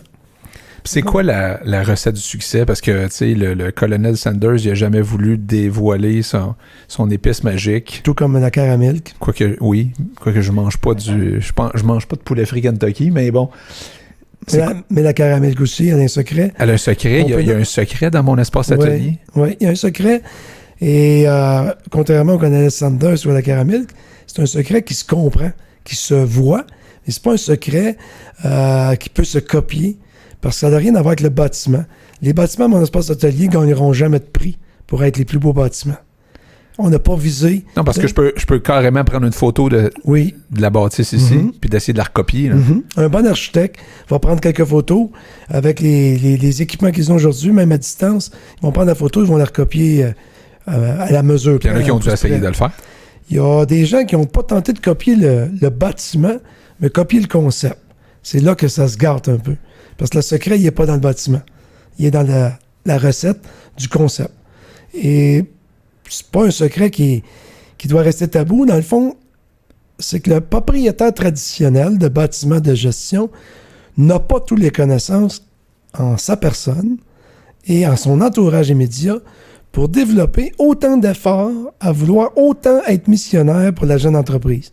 Le traditionnel propriétaire va vouloir avoir un bâtiment de grande surface, avoir des locaux et des locataires sur du long terme, des gens coutus de ce monde, des piscines Trévi de ce monde, des dentistes, des médecins privés. Ils vont vouloir avoir du 25 ans de location. Des affaires blindées, là. Des affaires blindées. Pour que quand tu arrives à la banque, le buffet il est ouvert, puis tu peux emprunter comme tu veux. C'est ça. Puis traditionnelle, marotte. C'est en grande voie d'extinction. Ça a déjà commencé il y a à peu près une dizaine d'années. Moi, j'ai fait une étude il y a à peu près 4 ans. Après ma première étude sur mon espace atelier, j'ai voulu faire une étude sur le comportement des gens de 1960 à aujourd'hui et sur l'espace. Donc, comment les gens se comportent dans l'espace entre 1960 et aujourd'hui. Et c'est une étude extraordinaire qui fait partie de la recette. Ça, évidemment, ça reste secret, mais cette étude-là démontre, hors de tout doute, que les gens changent. Il y a un shift, là. Oui, et il y a le raisonnement qu'ils font de leur espace a changé. Je vais donner 2-3 citations pour placer les gens dans l'univers. En 1960, on était dans l'espace des baby boomers. Donc, les baby boomers à grand déploiement. La naissance. C'était la renaissance parce que les baby boomers se redécouvraient. Ouais. Ils pensaient avoir tout perdu. Eux, le COVID des baby boomers, c'était la guerre de 39-45. Ouais. Et en Qui 60, était pire, on s'entend. c'était catastrophique. Ouais. Et eux mouraient pour vrai. Ouais, et un grand déploiement et partout dans le monde. Ouais, ouais. Mais effectivement, en 1960, les gens avaient des grosses maisons, avaient des grandes propriétés, avaient des grands domaines. On achetait une terre pour 5 000 $. C'était vrai, là. En 1960, 10 000, 15 000, 20 000 $. Une terre agricole au complet avec des bâtiments de ferme dessus pour 30 000. Et l'espace coûtait rien. Et les gens, dans toute la sphère des gens des années 60, des mariages, il y avait 300 à 400 personnes dans un mariage. On faisait ça dans des cabanes à sucre. Il y avait des orchestres de 30 musiciens, 20 musiciens, c'était pas rare. Tu sais, tout était gros, tout était surdimensionné et ça coûtait rien. Dans les années 70, on a vécu une expérience bien différente. L'année des Peace and Love, de 70 à 76, les gens commençaient à se préoccuper davantage d'investir dans la marijuana que d'investir dans leur espace. Donc, l'espace a commencé à réduire. Déjà, les propriétaires de bâtiments ont dû se restructurer. Et il y avait des travailleurs qui occupaient plus de terrain que du bureau. Dans les années 78, 80, 82, on a eu la crise de 82 qui était une catastrophe, qui a fait beaucoup plus mal à l'économie encore que ce qu'on peut connaître là, avec le virus. Les taux d'intérêt à 20 20, 21, 22 %. Alors, encore une fois, les gens ont réalisé que c'était possible, qu'on pouvait tout perdre. Parce qu'ils ont tout perdu pour vrai. Ils ont perdu leur dignité, là. Ils ont perdu leur vie, leur salaire. Donc, ils ont perdu leur espace de vie. Et là, tout a commencé à réduire. On a commencé à voir l'apparition, évidemment, des plus petites maisons. À ce moment-là, les maisons, à l'époque, des années 75-80, on avait des garages tripes, on avait des autos dont on ouvrait les portes. Ça prenait un deuxième stationnement pour ouvrir les portes. Des gros chars. C'est ça. On appelait ça des gros chars, des grosses cabanes. On n'appelait pas ça une grosse maison. Quand est arrivé le changement un autre très gros changement dans l'espace, et mon espace atelier s'en est inspiré. En 1988 est arrivé la libération de la femme. Et c'était très positif pour l'espace. Pas très positif pour tout le monde, mais pour l'espace, oui. La femme a rationalisé les espaces. Comme la femme est plus rationnelle que l'homme dans l'espace, qu'elle est moins brute dans ses choix de vie, donc la femme a rationalisé les pieds carrés. Encore une fois, elle a rapetissé les maisons. Les maisons ont commencé à avoir des plus belles cuisines, pas de garage. Monsieur avait plus de garage, mais madame avait une cuisine. C'est vraiment l'étude de l'espace. Puis là, je fais un résumé très vite, mais ça m'a pris 1 an d'études sur le comportement humain.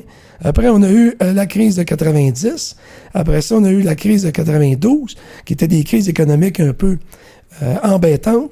Et après ça, on a eu l'espèce de simili-crash de 2000, où les gens étaient sûrs de tout perdre.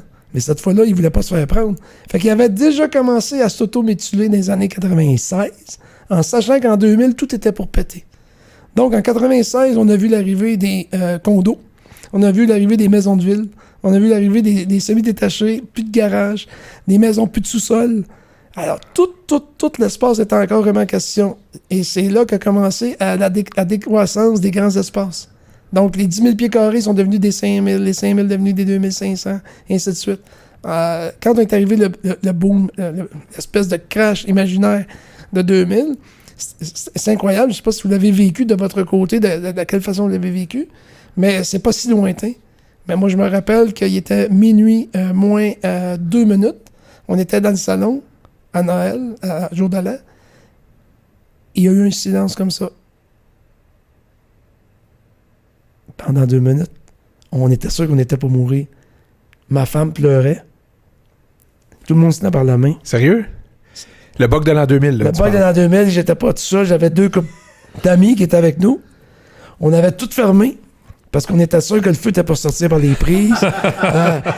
Mais on était loin d'être tout seul. Oh, il y avait de l'anxiété généralisée. Les gens avaient sorti leur argent des comptes de banque. Ah, ouais. Ils s'étaient fait des chèques pendant les journées de la veille parce que la banque pouvait sauter. Tout, c'est vrai. Là. Ah oui, il y avait une panique. Et dans le même esprit, les entrepreneurs, l'année avant, les 2 années avant, les entrepreneurs d'espace avaient laissé le loyer, tout avait changé. Dans l'étude du comportement, l'être humain n'était plus le même en 1996, jusqu'à temps qu'on réalise que non, ça va pas sauter. Mais ça nous a fait peur en tabarnouche et on avait déjà commencé à rapetisser tout. Uh-huh. Fait que quand ça n'a pas sauté, puis qu'on a réalisé qu'on pouvait vivre, puis ça fait déjà 4 ans qu'on n'avait pas le même espace, on a réalisé qu'on pouvait vivre avec bien moins d'espace. On est une méchante bébite qui s'adapte en tabarouette. Oui. Alors, on a grandi là-dedans, dans une étude de comportement d'espace. Puis aujourd'hui, le secret, l'accumulation de tous les indices propices à mon espace atelier se sont mis ensemble. Et l'imbriquetage de tous les éléments de mes études s'est mis ensemble. Ma folie d'être missionnaire d'ordonner au suivant s'est mis avec. Le désir d'avoir une formule tout inclus. Actuellement, on va se le dire, on est les seuls au Québec. On restera probablement encore un bout de temps les seuls au Québec, avec fierté. C'est tellement, tellement, tellement complexe, tellement dur d'imagination d'avoir une formule tout inclus, ou quand on est tout inclus, on materne les locataires. On les encadre pas. On les materne. Ben, c'est ce qui... En tout cas, moi, personnellement, plutôt Dan, ça doit être la même chose, là. Tu sais, je veux dire, quand tu rentres ici, tu fais comme, my God, on a juste à penser, à créer ce qu'on veut créer. On n'a pas à se casser la tête, parce que je te dirais qu'un des, peut-être des freins, on parlait de la peur tantôt, un des freins, c'est de dire, tabarnouche, qu'il y en a des affaires quand t'es en business. Quand tu pars un start, il y en a-tu des affaires à penser? Puis y en a-tu des affaires à planifier? Alors que là, il y a quand même un bout de fête quand t'arrives ici, là. Il y a un bout de fait. Tu peux te concentrer sur ce que tu es le meilleur à faire, c'est-à-dire créer ton entreprise. Tu n'as pas à te casser la tête sur le reste. La petite entreprise n'a même pas les moyens d'avoir des employés pour gérer l'administration. Mais non, parce qu'il faut que tout que tu fasses au début. Fait que là, si tu fais tout, ben là, tu peux pas concentrer ton temps à faire dans quoi tu es bon, tu sais. Fait que c'est ça le modèle. Puis la croissance que vous avez, elle est essentielle au fonctionnement de...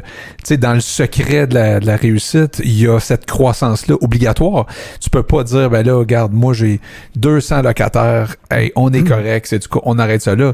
Ça doit aller à 1200. Tu comparais ça pas un paquebot, mais tu comparais ça à un bateau de croisière où est-ce que t'as le bateau, t'as les employés dans le bateau, mais t'as juste pas assez de gens dans le bateau pour payer le gaz. On n'a pas assez de passagers, là. Pas assez de passagers. Oui, parce qu'on a bâti un bateau de croisière, parce qu'on voulait aller... puis j'aime la comparaison. L'analogie avec le... C'est très, très agréable d'être en croisière.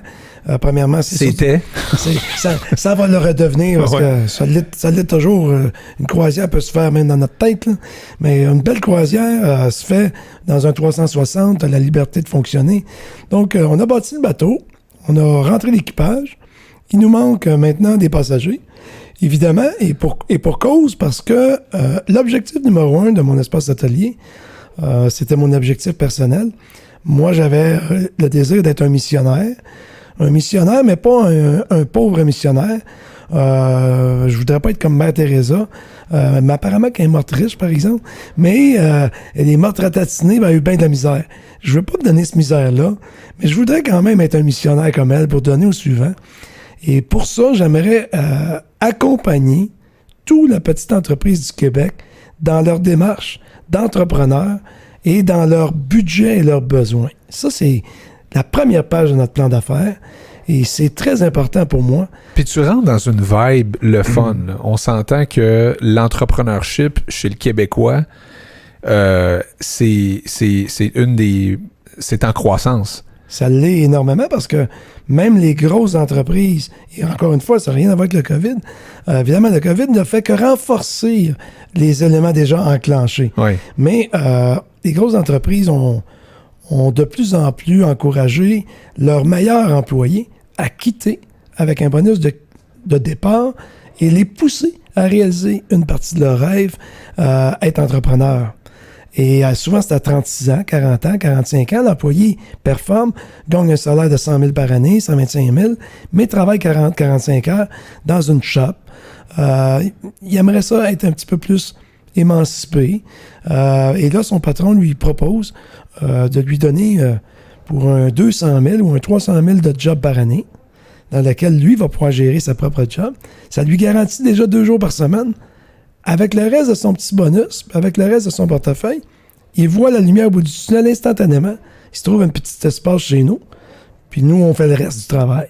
Donc, dans le fond, nous, on le motive, on l'encourage, on l'installe, on le materne un peu, on l'encadre beaucoup, puis on le materne un peu. Fait qu'il y a ces gens-là de, comme tu dis, 35, 40, peut-être 45 ans. Il y a des jeunes aussi qui s'intéressent à l'entrepreneurship. Vous devez avoir des jeunes qui sont ici dans la vingtaine, qui sont à leur première entreprise. Ben nous, on a nos plus de jeunes locataires ont 21 ans parce que c'est une politique d'entreprise. En bas de 21 ans, on n'accepte pas de locataires. Et on a des locataires jusqu'à 94 ans présentement. Ah oui, hein? Oui, on a un locataire de 94 ans qui, lui, veut vraiment... On va-tu le rencontrer, lui? Oui, il est dans le building ici. Oui? Oui. Caroline, ça va être spécial. 94 ans, on peut savoir qu'est-ce qu'il fait? 94, c'est peut-être un petit peu moins, mais il me semble qu'il a l'air vieux, là. Mais en tout cas... Le gars, il a 70. J'espère pas pour lui, mais dites-lui pas que j'ai dit ça. Mais il est à sa retraite de toute évidence, ça c'est clair. Et le monsieur a loué ici pour 5 ans. Wow! Mettons qu'il y a 94, ça veut dire jusqu'à 99. Il n'y a peut-être pas 94. Non, en ayant signé 5 ans, ça me fait peut-être dire qu'il est peut-être un petit peu plus jeune. Mais il est vendu à mon espace atelier parce qu'encore une fois, on lui a rendu la vie facile. On lui a ouvert la porte, on lui a donné une clé et le reste était tout fait. Mais tu sais, moi, je suis une institution financière. Là, tu arrives avec ton projet. Je t'écoute et puis là tu me parles que tu es un missionnaire, tu me parles que tu as des startups et moi j'ai l'habitude, j'imagine, de financer des projets blindés où est-ce que là, tu sais, les gens vont justement me dire qu'ils ont un dentiste, qu'ils ont un médecin privé, qu'ils ont une pharmacie. Mais là, toi, tu arrives avec ton projet, tu te fais-tu virer de bord? Est-ce que les gens te questionnent? Est-ce qu'ils sont frileux? Est-ce qu'ils voient ta business risquée? Ben, au début, c'est clair qu'on a été refusé, premièrement. On a été refusé sur une dizaine d'appels d'offres en institution financière conventionnelle. On a été refusé il y a 8 banques traditionnelles à charte, qu'on appelle, qui nous ont carrément reviré du revers de la main. Là. Ils n'ont même pas étudié nos dossiers. Tu les as rencontrés back-à-back. Back-à-back, sans relâche, en appel d'offres. À un moment donné, il y en a une qui finit par... Oui, moi, t'en prêtes un peu, mais beaucoup moins. Comment tu réagis quand tu te fais revirer de bord de même? Ben, c'est un leitmotiv pour moi. Là. On s'entend que... Pour moi, c'est ça. C'est pas un échec, c'est une embûche. Là. Et à chaque fois? À chaque fois que j'ai une embûche, je me dis... Comme Thomas Edison s'est dit le jour où j'ai évidemment lu sa biographie, Thomas Edison qui a inventé la lumière, évidemment, et qui a dit à un de ses employés qui a quitté après 9500 expériences, il a dit « Excuse-moi, Thomas, ça fait 9500 expériences qu'on fait, puis la lumière allume toujours pas. » Et il a dit à son employé « C'est de valeur que tu quittes, parce qu'on a fait 9500, on a prouvé qu'il était possible de créer 9500 façons de ne pas allumer la lumière. On doit être proche en tabarnouche, parce qu'il ne doit pas en rester gros, on va l'allumer. » C'est quoi, c'est 9536? 9536, 9578. Quelque chose, il n'était pas loin. Là. Ces 2 employés ont quitté, et c'est Edison qui a évidemment trouvé la lumière. Tu sais, la fameuse image de tu creuses, puis là, à un moment donné, il y a la mine de diamant à l'autre bord, là, puis là, finalement, tu dis « Ah, fuck off, je suis découragé, je retourne d'abord. » Tu peux pas abandonner, puis c'est peut-être dans mon tempérament, mais en même temps, je suis à d'autres niveaux, je suis un aventurier de voyage mondial. J'ai fait mon Kilimanjaro, traverser le Pérou, toutes sortes de trucs incroyables de randonnée pédestre à travers le monde. Et c'est toujours les 2 dernières journées qui te donnent le plus d'embûches et c'est toujours ceux-là qui te donnent le plus de succès. C'est là que les gens s'arrêtent. Au Kilimanjaro, après 5 jours, jusqu'à 5 jours, tout le monde y va. La 6e journée, tu as la moitié du monde qui n'est plus là. La 7e, il en reste à peu près 10%. C'est ça que tu veux. Et c'est vrai dans tellement de choses. Dans tout. À tout. Une sélection naturelle, mais alors là, tu sais, tu te fais refuser. Fait que là, je veux dire, la majorité du monde, quand ça fait une fois, tu te fais refuser. OK, là, tu t'essayes 2 fois, 3 fois, 5 fois, 6 fois. Là, toutes les banques te refusent. Des gens qui disent, bon, ben, regarde, on arrête ça là. Ben, c'est probablement déjà arrivé à un tas de gens qui ont voulu peut-être s'inspirer de notre projet. Parce que les 4 premières années, si j'avais pas eu la brillante idée de mettre un certain nombre d'actions disponibles pour des investisseurs importants, tout seul, je ne serais pas arrivé. Là. J'ai eu quand même une idée magique. On n'est pas allé à la bourse, là, mais on est allé sur le marché des actions. Puis on a... attiré des bons investisseurs. Ouais, moi, je me suis présenté devant une vingtaine de dragons, là, comme à la télévision. Là. Je suis pas à la télévision, mais... Tu as fait un discours, là. J'ai fait un discours qui a duré en 2 et 4 heures devant 20 dragons différents. Là. Individuellement? Oui. Ouais. Puis il y en a combien là-dedans qui ont dit « ça m'intéresse » 2. Sur 20? Oui. À partir de là... Tout était possible. Tout était possible. À partir de là, tout est devenu possible. Fait que cogner à des portes, on parle pas de faire de porte à porte, là, mais cogner à des portes, appeler du monde. On est tous des bons vendeurs. Le premier jour où vous réussissez à convaincre votre mère qu'elle va vous donner un popsicle à 3 heures à l'âge de 4 ans, puis que vous gagnez, vous avez fait une vente. Là. Ouais. Et là, si tu peux les extrapoler ça à tout. À la 1000. Si les gens savaient autant, qu'ils ont autant de talent dans la vente et Ils la oublient vente... ça avec le temps. Hein? Non, on oublie ça complètement. On pense que c'était juste un entêtement. Mais... Dans le fond, on le voulait en tabarouette. Être un vendeur... On le savait qu'on allait l'avoir. Un vendeur, c'est dans tout. Tu sais que tu allais l'avoir. C'est sûr. Tu sais que tu allais tomber sur quelqu'un qui allait dire oui. Ah, c'est sûr. Puis plus je me rapprochais... Et là, ça... Ouais. Tu peaufines. Tu découvres. Ouais. Tu structures. Tu te le vends au début à toi-même. Ah, le premier, tu te le vends, t'es pas bon vendeur. toi-même. Tu sors de là, tu te dis, moi, je l'aurais acheté, mais lui, il l'a pas acheté. Fait que là, il faut que je change mon feu. Faut que je passe. Moi, je me contentais pas d'un nom, parce que je disais que quand j'avais un nom, je disais à mon dragon, OK, c'est non. Moi, je veux savoir pourquoi c'est non. OK. T'allais chercher le pourquoi. Je peaufinais. Là, je me disais, le prochain dragon, je lui dirais pas ça. C'est ça. Ça lui fait dire non. L'envoyer dans le champ droit. Est-ce que donc les deux qui ont dit oui, c'est le 19e puis le 20e? Non, c'est dans les fins, là, dans le 16e, 17e. Là. T'étais rendu sharp en tabarouette avant ta salade. Ouais. Là. Mais je me suis rendu à 20 parce que les deux n'avaient pas encore dit oui. Mais finalement... Et aujourd'hui, les institutions financières n'ont pas le même regard sur l'entreprise. Ben là, au départ, c'est eux qui commencent à nous trouver de la créativité dans le concept de financement, par exemple, dans le concept de marge, etc. Bon, là, c'est sûr que ça, on rentre dans le secret de la caramilk, mais oui, on découvre toutes les possibilités. Et évidemment, ces gens-là ne sont pas des entrepreneurs, les gens de banque. Et mon grand-père, c'est une chose qu'il m'avait appris. Si tu veux vraiment développer l'avenir, tu ne rencontres jamais des analystes.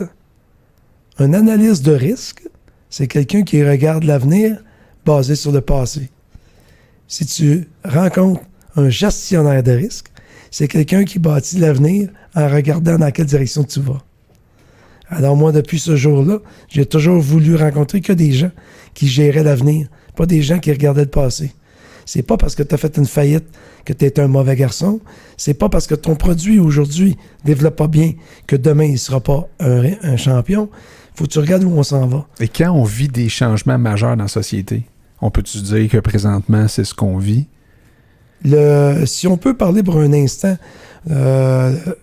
pour au moins dire quelque chose de positif sur la triste situation du virus ou du COVID, mon espace d'atelier a tiré son épingle du jeu d'une façon extraordinaire et bien malgré nous, mais pas malgré nos croyances. Ça fait 4 ans que je me bats aux institutions financières pour dire qui on est, que le risque est au minimum, que tout ce qu'on fait, c'est que ça se peut pas dans l'histoire du monde que en même temps, dans une même nuit, 30% de tes locataires peuvent quitter.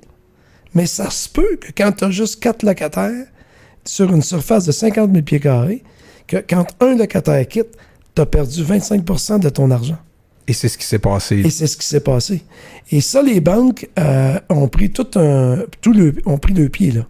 Parce que là, les banques... Ils ont vu des gros joueurs.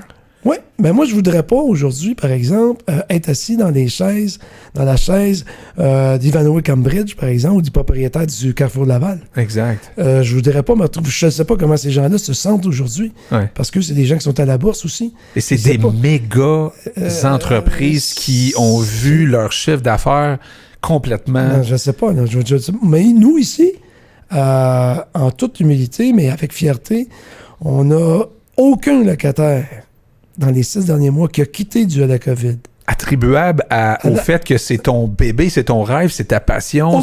Aucun. Puis il y a des raisons, évidemment. On a même des locataires, il y avait 12 locataires qui étaient en renouvellement de locaux, qu'ils ont renouvelé avec une augmentation. On a été très audacieux. Mais nous, notre plan d'affaires ne peut pas s'arrêter. Mais t'attribues ça à quoi? J'attribue ça que l'entrepreneur de petite entreprise, c'est à la fois le papa, c'est à la fois le père de famille, c'est à la fois le pourvoyeur de la maison, c'est à la fois le patron, c'est à la fois l'employé, c'est à la fois le balayeur, c'est à la fois l'administrateur. Fait que si lui quitte son local, c'est fini. Sa famille s'arrête, son gagne-pain s'arrête, sa vie s'arrête. Il n'y a personne qui va au-delà de lui. Et dans un espace restreint, où t'es tout seul, où t'es deux. On était en confinement pour une période de temps. On est déjà... Exact. Même en studio ce soir, on est déjà confinés. On est 3 dans un studio de 800 pieds carrés. On est à distance raisonnable de 2 à 3 mètres entre chacun. On est déjà dans des situations de confinement. Ouais. Alors, il n'y avait aucune raison que tous les locataires de mon espace d'atelier quittent le bateau. Ils n'ont pas quitté. Et aujourd'hui, les banques nous ont demandé des lettres d'explication. Et encore de la misère, il y a des sceptiques. Mais ils y croient. Ils y croient bien parce que notre chiffre d'affaires n'a pas bougé. On a une augmentation de chiffre d'affaires de 6% dans les 6 derniers mois. On est en situation de COVID, là.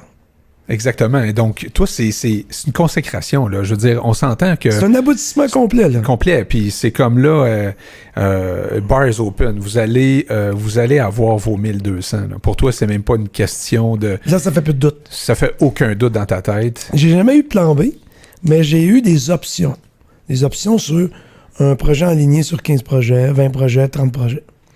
Ça, c'est des options. J'appelle pas ça des plans B parce que on vit avec une conjoncture qui n'est pas économique chez mon espace atelier. On vit avec une conjoncture de capacité d'acquérir des terrains dans des temps donnés, puis des conjonctures de capacité d'obtenir des zonages dans des villes données. Si dans une même ville où on veut s'en aller, on ne peut pas avoir ni le terrain ni le zonage, bien, on a beau espérer de toute grâce, tout terrain, on n'aura pas de projet là. Donc ça dépasse la capacité d'y arriver. Et les villes vous veulent, parce que tu me dis que tu fais affaire avec des CDE, des centres de développement économique. Donc des gens qui veulent starter des projets. Nous, on est un peu...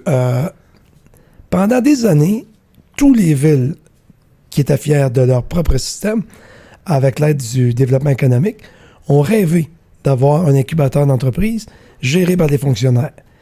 Je dirais toutes les villes. Il y a 400 quelques villes au Québec.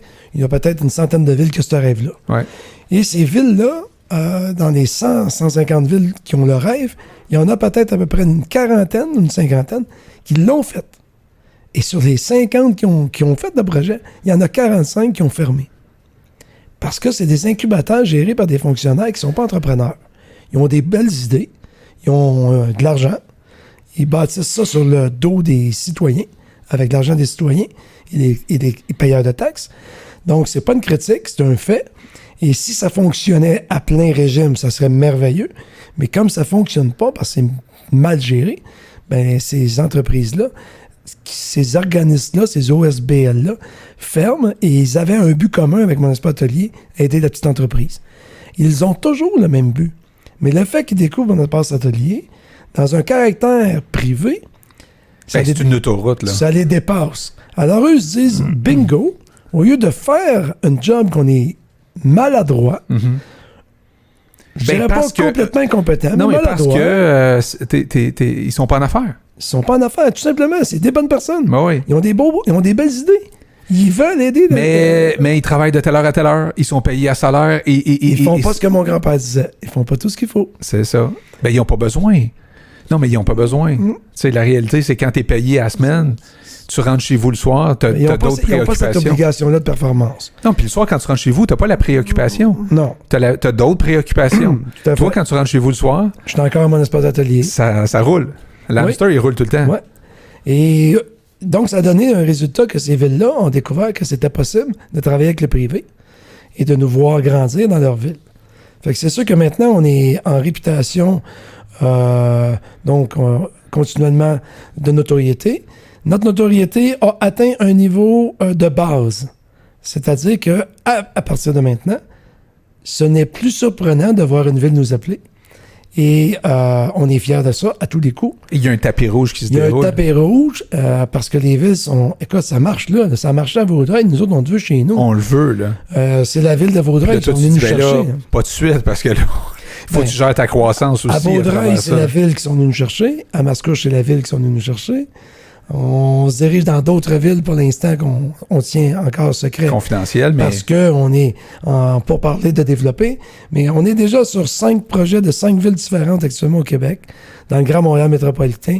Donc, ces 5 villes-là nous ont appelés et nous offrent sur un plateau d'argent. Évidemment, il n'y a pas du tout, avec fierté, là, de petites enveloppes. Le jeu des enveloppes, ça fait longtemps que c'est terminé.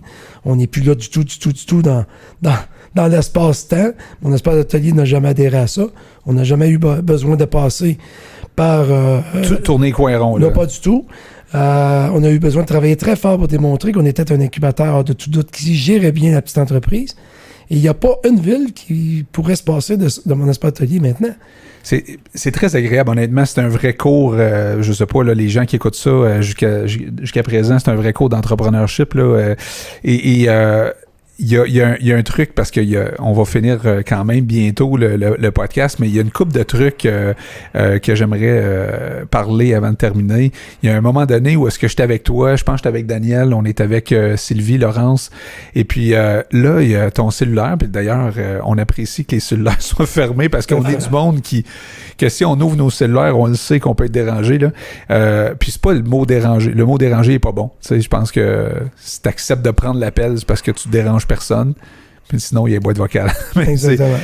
Mais toi, c'est pas une boîte vocale, c'est un canard. Il y a un bruit de canard. À un moment donné, j'étais comme, voyons, c'est quoi ce bruit de canard-là? Puis là, une fois, puis là, un moment donné, 2 fois, puis là, un moment donné, 3 fois, puis là, j'ai dit, wow, time out, là. C'est quoi cette histoire de canard-là? Je me suis linké, c'est ça le terme en anglais. Ouais.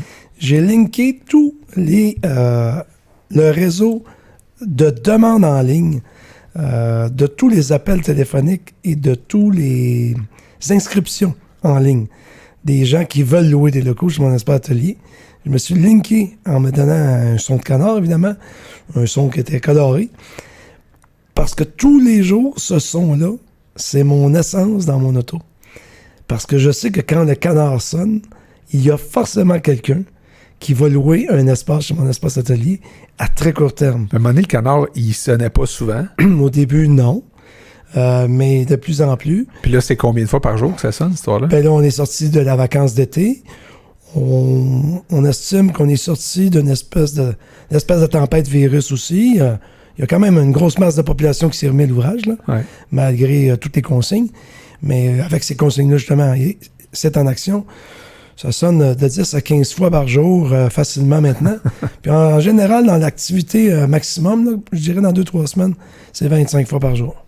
Puis là, tu te poses la question par du monde. C'est quoi ce canard-là? Ouais. Ben, des fois, je suis dans une banque, puis je ne le ferme pas. Des fois, je suis dans un restaurant, puis je fais des blagues parce que je dis, bon, mais ça, c'est de l'argent qui rentre. Comme si on était à la bourse. C'est tching. Tching, oui, c'est drôle. Ben oui, c'est drôle, mais c'est le fun en même temps de voir le succès que vous avez. C'est super inspirant. Puis t'es un gars qui innove, évidemment. C'est complètement nouveau comme concept, on va dire ça. Il y a pas rien qui ressemble à ça. Mais il y a aussi beaucoup de partage entre les gens ici. Je vois que toi, tu fais affaire avec beaucoup de monde de mon espace atelier. Ta croissance, t'as besoin de fournisseurs. Tes fournisseurs, tu les trouves souvent, même à ta clientèle, c'est-à-dire tes gens qui sont locataires. Il faudrait pas, comment je dirais, faudrait pas tout donner, puis moi je voudrais pas tout prendre non plus, mais on a parlé beaucoup cet été du panier bleu. Un esprit très social, très collectif. Mais mon espace atelier, l'esprit du panier bleu, elle l'avait déjà. Cette idée-là du panier bleu, moi, je l'ai eue il y a 6 ans déjà. Redonner au suivant et de créer une plateforme, une plaque tournante de web. C'est un objectif qu'on a en ce moment et on la commence un peu avec vous. Ce qu'on veut sur le web, c'est de créer la plus grosse plateforme en ligne de 1200 locataires qui auraient leur propre page web, une page locataire, mon espace locataire, mon réseau d'achat, et qu'on aurait 1200 différentes activités qui s'offriraient à mon espace atelier et que le monde extérieur de mon espace d'atelier, dans une facilité d'accommodation, dirait « cherche un artisan pour me fabriquer une planche à pain ». Mon espace atelier, ça c'est sûr. C'est sûr qu'ils ont ça. Je vais aller sur leur site, je vais aller dans un Smart Center virtuel. Un Amazon québécois. Un Amazon québécois, strictement québécois, de gens qui fabriquent strictement des produits d'artisans. Pas d'artisanat nécessairement, mais de l'artisan. Puis, crime qu'on est bon au Québec. Puis on est plus que bon. On a du beau et du bon monde dans la créativité. Ouais. On le voit. Et la deuxième philosophie du panier bleu, c'est que mon espace atelier a aussi à l'interne sa propre philosophie du panier bleu en engageant autant que se peut tous les locataires qui peuvent être un sous-traitant, un fournisseur ou un détaillant. À votre croissance d'entreprise, bien à sûr, vos besoins. Et à titre d'exemple, on a notre charpentier qui est un de nos locataires, on a un locataire qui est notre excavateur, on a aussi un locataire qui est notre podcast, qui font nos podcasts, on a un locataire qui font nos entraînements sportifs, et j'en passe, on a au-delà de 35 locataires qui desserrent les frais courants récurrents de maintenance et d'entretien ou de construction de nos bâtiments, mon espace d'atelier au Québec présentement. Et on s'entend que c'est unique, ça aussi. Ça va être de plus en plus gros parce qu'il va y avoir de plus en plus de locataires. Et ils font affaire, eux, entre eux aussi, parce qu'à un moment donné... Ça, c'est un autre point de vue extraordinaire. La collaboration, la synergie et aussi, on va appeler ça du réseautage. On a des locataires qui ont même pris l'initiative de bâtir leur propre événement réseautage dans les locaux de mon espace atelier. On a des locataires qui ont initié des rencontres réseautage. Ils invitent évidemment tous les locataires. Alors nous, ce qu'on fait pour encadrer cette activité-là ou cette momentum-là de motivation de réseau social entre les locataires, 2 fois par année, on distribue à tous les locataires à jour la liste confidentielle des noms et des courriels de tous les locataires, évidemment propriétaires, locataires, à jour. Et à Noël, on distribue un panier de Noël, mon espace d'atelier, dans lequel, dans le panier de Noël, on retrouve tous les produits des locataires qui veulent bien participer à donner un produit dans le panier de Noël ou de donner des certificats cadeaux à tous les locataires venant des locataires. C'est hot en tabarouette. Puis, tu sais, la cerise sur le Sunday, puis c'est un beau Sunday. Et la cerise sur le Sunday, c'est vraiment d'apprendre à connaître les histoires derrière les entrepreneurs. Les produits, c'est hot. Tu reçois des fois des... Tu sais, je sais, vous avez des entrepreneurs qui font, entre autres, des choses de bouffe. Puis, c'est bon. Puis, tu sais, t'en parles à du monde. Puis, ça fait découvrir... Tu sais, quand c'est bon, ça peut juste comme exploser ta business en autant que, tu sais, ça soit bien structuré, puis bien organisé, puis ton marketing se fait comme il faut. Mais il y a une affaire qui est sûre, c'est que tu as toujours la question de c'est qui est derrière cette entreprise-là? Mon espace atelier, c'est qui est derrière ça? Qui c'est qui a bâti ça? Qui c'est qui a pensé à ça? Comment ça s'est fait? Aujourd'hui, on a eu cette chance-là de te recevoir, d'apprendre à te connaître, d'apprendre à savoir t'es qui depuis l'âge de 6 ans jusqu'à aujourd'hui. Une bébite. Une bébite. L'être humain, c'est une bébite assez spéciale et t'en es une assez spéciale, je te dirais. Puis ça a été un plaisir. Et quand on t'a proposé ça, puis tu sais, ça s'est fait tout naturellement dans un concept où il y a des gens qu'on va apprendre à découvrir dans le podcast Mon Espace Antenne, parce que c'est toujours Mon Espace quelque chose. Tout à fait. Et là, c'est Mon Espace Antenne. Que j'adore. J'adore parce que même le mot Espace Antenne, c'est toujours MEA. C'est MEA toujours. Et ça va rayonner. Tout à fait. Et ce qui va rayonner là-dedans, c'est d'apprendre, tu sais, à découvrir justement c'est qui derrière telle entreprise. Ça a été quoi son parcours? Il a parti ça probablement de sa cuisine ou de son garage. En tout cas, dans l'histoire de Daniel, c'est dans son garage. Et là, à un moment donné, cogne à ta porte et là, tu sais, développe ça ici. Et il y en a là-dedans qui ont des tabarnouches de belles histoires, là, je veux dire, pour en avoir parlé à quelques-uns, moi, j'ai hâte de les rencontrer. Puis j'imagine que tu as hâte des écouter, puis tu sais que, bon, tu es sur la route de temps en temps, je suis sur la route de temps en temps, on va pouvoir écouter ça dans notre voiture, au lieu d'écouter toujours les mêmes histoires de nouvelles. En ce moment, on veut écouter d'autres choses que le COVID. Oui, tout à fait. Là, ça va être enrichissant, ça va être inspirant, ça va même des fois te donner le goût de faire affaire avec cette personne-là.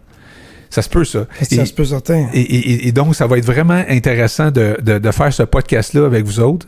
En tout cas, puis nous autres, on veut te remercier parce que, premièrement, on trippe vraiment sur le local. Je veux dire, et la façon que ça s'est fait aussi. Tu sais, les gens qui travaillent avec toi, que ce soit Laurence, Sylvie, toi, toujours disponible, vous appelez, toujours de bonne humeur, toujours... et nous autres, ça nous a mis en confiance. Puis, au départ, nous autres, ben c'est sûr que c'est une passion de faire quelque chose de complètement différent. Je pense que même, tu nous as demandé, c'est quoi ça, un podcast? Qu'est-ce qu'on va faire avec ça? Tu sais, on arrive dans un moment dans l'histoire, nous autres, où on croit vraiment en ce qu'on fait. On croit vraiment que les gens aujourd'hui veulent écouter des podcasts. On le voit à travers le monde. Au niveau anglophone, c'est très populaire. Au niveau francophone, il n'y a pas encore assez de podcasts autres que des humoristes qui font le tour du... en fait, ils se réinvitent. Là, on dirait que le podcast au Québec, c'est quasiment juste ça, mais ça commence. Là. On voit qu'il y en a de plus en plus, puis les gens s'abonnent de plus en plus. Ça va être intéressant, tabarnouche, pour le jeune entrepreneur qui veut se lancer en affaires, d'écouter les podcasts de Mon Espace Antenne, des gens qui font partie de la communauté de Mon Espace Atelier qui ne fait que grandir. En tout cas, moi, je suis convaincu que ça va faire parler, ce podcast-là. Tu penses-tu, toi aussi, que... Je suis aussi convaincu que maintenant qu'on a passé à travers ma petite histoire... Ta petite, en tout cas, moi, je te dirais. Il y a certainement de très belles et très grandes histoires aussi. Je vois des locataires qui ont des choses à dire. Ouais. Ça, c'est certain. Donc, si on les invite sur le plateau, il y a des gens... Et dans un 5 à 7, des fois, ça peut être intéressant. Tu sais, on s'est vu à quelques reprises. Il y a eu des moments où tu as jasé un peu plus de ton histoire et j'ai trouvé ça très intéressant. Mais écoute, faut que je te laisse, j'ai un rendez-vous. Moi aussi, faut que je te laisse, j'ai un rendez-vous. Tu sais, là, on prend le temps. Aujourd'hui, on a pris le temps. On a pris le temps de te découvrir et tu t'es livré aussi à ce jeu-là. Tu as été très généreux de ta personne, d'expliquer tout ça. Et là, aujourd'hui, ben, je te regarde plus de la même façon. Aujourd'hui, quand je vais te croiser avec le sentiment que je te connais vraiment mieux qu'avant. Et c'est ça qui est le fun, je trouve, parce que les 5 à 7 ne permettent pas ça. Et les podcasts qui vont être le fun, c'est de voir le monde se regarder puis dire « Crime, je te connais. » Même si je t'ai jamais vraiment... j'ai pas pris un café encore avec toi, je te connais, je t'ai écouté dans un podcast, je te connais plus maintenant, puis ça m'intéresserait peut-être de poursuivre ou d'aller fouiller un peu plus profondément dans un sujet, ou peut-être tu pourrais m'aider même dans une autre affaire. Certain. Ça peut créer vraiment des liens. Ouais, je découvre un petit plaisir même ce soir en entrevue. Là. Ouais. Je découvre... C'est-tu une des premières fois qu'on rentre dans certains de ces détails-là? Ben, de cette façon-là, oui. Mais pas nécessairement en plateau, là, en ayant fait beaucoup de spectacles de musique. C'est sûr qu'il n'y a pas cette gêne-là d'être sur un plateau. C'est surtout l'entrevue directement sur ma personne. Ça c'est évidemment... C'est pas tous les jours qu'on raconte un peu une partie de notre histoire. Ouais. Il y en aurait encore à dire, évidemment, le Jean-Marc Parent en moi est toujours vivant. Ben, tu vas être réinvité sur d'autres podcasts qu'il va y avoir ici, ça c'est sûr. Mais tu n'as pas eu souvent cette occasion-là. Ça se pourrait-tu qu'il y a des gens que tu côtoies au quotidien qui n'ont pas nécessairement toute l'histoire que tu nous as racontée ce soir? Ben, c'est certain, parce que c'est pas quelque chose qui... c'est quelque chose qui prend du temps, puis c'est pas quelque chose qui intéresse nécessairement tout le monde au moment où ça serait raconté. Exact. Quand on le raconte comme ce soir en entrevue, ben les gens l'écouteront bien à un temps opportun. Quand ils veulent. Quand ils veulent. À coup de 10 minutes, à coup de 15 minutes. Exactement. Ça, j'ai compris ce petit bout-là. Ouais. Et ça change la donne. Ouais. Mais dans un 5 à 7 ou à un moment qui n'est pas nécessairement opportun, l'histoire des gens n'intéresse pas nécessairement les gens. Sauf quand tu es disposé à l'écouter puis qu'avec un brin de curiosité, Exact. il y a quelque chose de plus qui t'intéresse. Exact. Avec du contenu qui pourrait t'aider. C'est comme lire la biographie de quelqu'un. Quand tu t'attaques à la biographie de quelqu'un, il faut vraiment que tu aies le goût de lire parce que c'est une biographie. Là. Et t'es pas obligé de le lire dans la même soirée. C'est ça. Il n'y aura pas de héros non plus. Il meurra pas. Il vivra pas. C'est pas un roman américain. C'est une biographie. Exact. Mais quand on a le temps d'écouter, oui, moi j'ai eu plusieurs fois l'occasion de raconter des choses, mais peu de fois l'occasion d'être bien écouté. Effectivement. Ça, c'est certain. Ben, on va le prendre comme un compliment. Puis on est bien content, honnêtement, de partir un nouveau podcast, le seul podcast pour des locataires de petites entreprises au Québec. En tout cas, c'est un honneur qu'on a de faire ça avec vous autres, d'être le premier. Il y en aura d'autres. Je dirais que c'est un honneur réciproque parce que je suis assez particulièrement content et en même temps un peu fébrile du développement parce que j'ai naturellement, dans mon petit côté cultivateur d'origine, peu de connaissances sur le résultat de ce grand déploiement-là, mais avec une mise en confiance presque aveugle en vous, là, j'ai hâte de voir, mais j'ai totalement confiance ça peut pas marcher. Il n'y a que de gens qui ont de belles histoires. On va s'adresser qu'à des entrepreneurs, et forcément, les entrepreneurs ont quelque chose à raconter. C'est certain. Pas que d'autres gens n'en ont pas. Mais quand tu es un entrepreneur, tu en as forcément accumulé plus. Fait que j'ai hâte de voir cette... Et c'est le fun de parler de son histoire aussi, à quelque part, parce que c'est une belle occasion que tu as ce soir de dévoiler. Puis il y a des gens qui vont apprendre à découvrir. Il y a des locataires qui vont apprendre à découvrir. Là, tu vas peut-être croiser du monde, ils vont te regarder, tu vas te dire, pourquoi le monde me regarde de même tout d'un coup? C'est ça, mais je m'assume assez bien. Disons que dans mes grandes folies et passions... j'ai toujours bien assumé. Ben, bravo pour ton parcours, bravo pour ta folie, puis sais-tu quoi, bravo pour surtout être le genre de pitbull qui lâche jamais, tu sais, de dire, crime, peut-être que personne croit dans mon projet, moi j'y crois, puis ça va se faire. Je pense que dans le monde dans lequel on vit présentement, les gens ont besoin de ça. Ont besoin de gens comme toi parce que, comme tu disais tantôt, mais c'est pas en étant coincé qu'on peut développer des projets comme ça. C'est en sortant de la boîte, c'est en sortant de sa zone de confort. Moi, ça a été un peu plaisir de faire ce podcast-là avec toi. Puis, Dan, un petit mot de la fin? Merci. C'est un petit mot, ça, hein? Mon grand-père disait, lui aussi, il en aurait mis un petit mot de la fin. Il disait que rien faire n'est certainement pas une option. Effectivement. Puis c'est ça. Alors, ceux qui font rien, ben présentement, ils vont être exposés à plein de gens qui font quelque chose. Et des fois, ça peut stimuler justement quelqu'un qui... tu sais, on s'entend qu'un sédentaire qui voit quelqu'un courir, ça peut lui donner le goût de courir. Ça peut donner le goût de courir. Absolument. Ouais. Fait qu'on va essayer de donner le goût, la piqûre de l'entrepreneuriat dans ce genre de podcast. Ça va être ce qu'on va faire. Yes. Plus. Merci beaucoup, André. Merci à vous. Yes, bonne fin de soirée. Merci, Daniel. Merci, Vincent. Merci.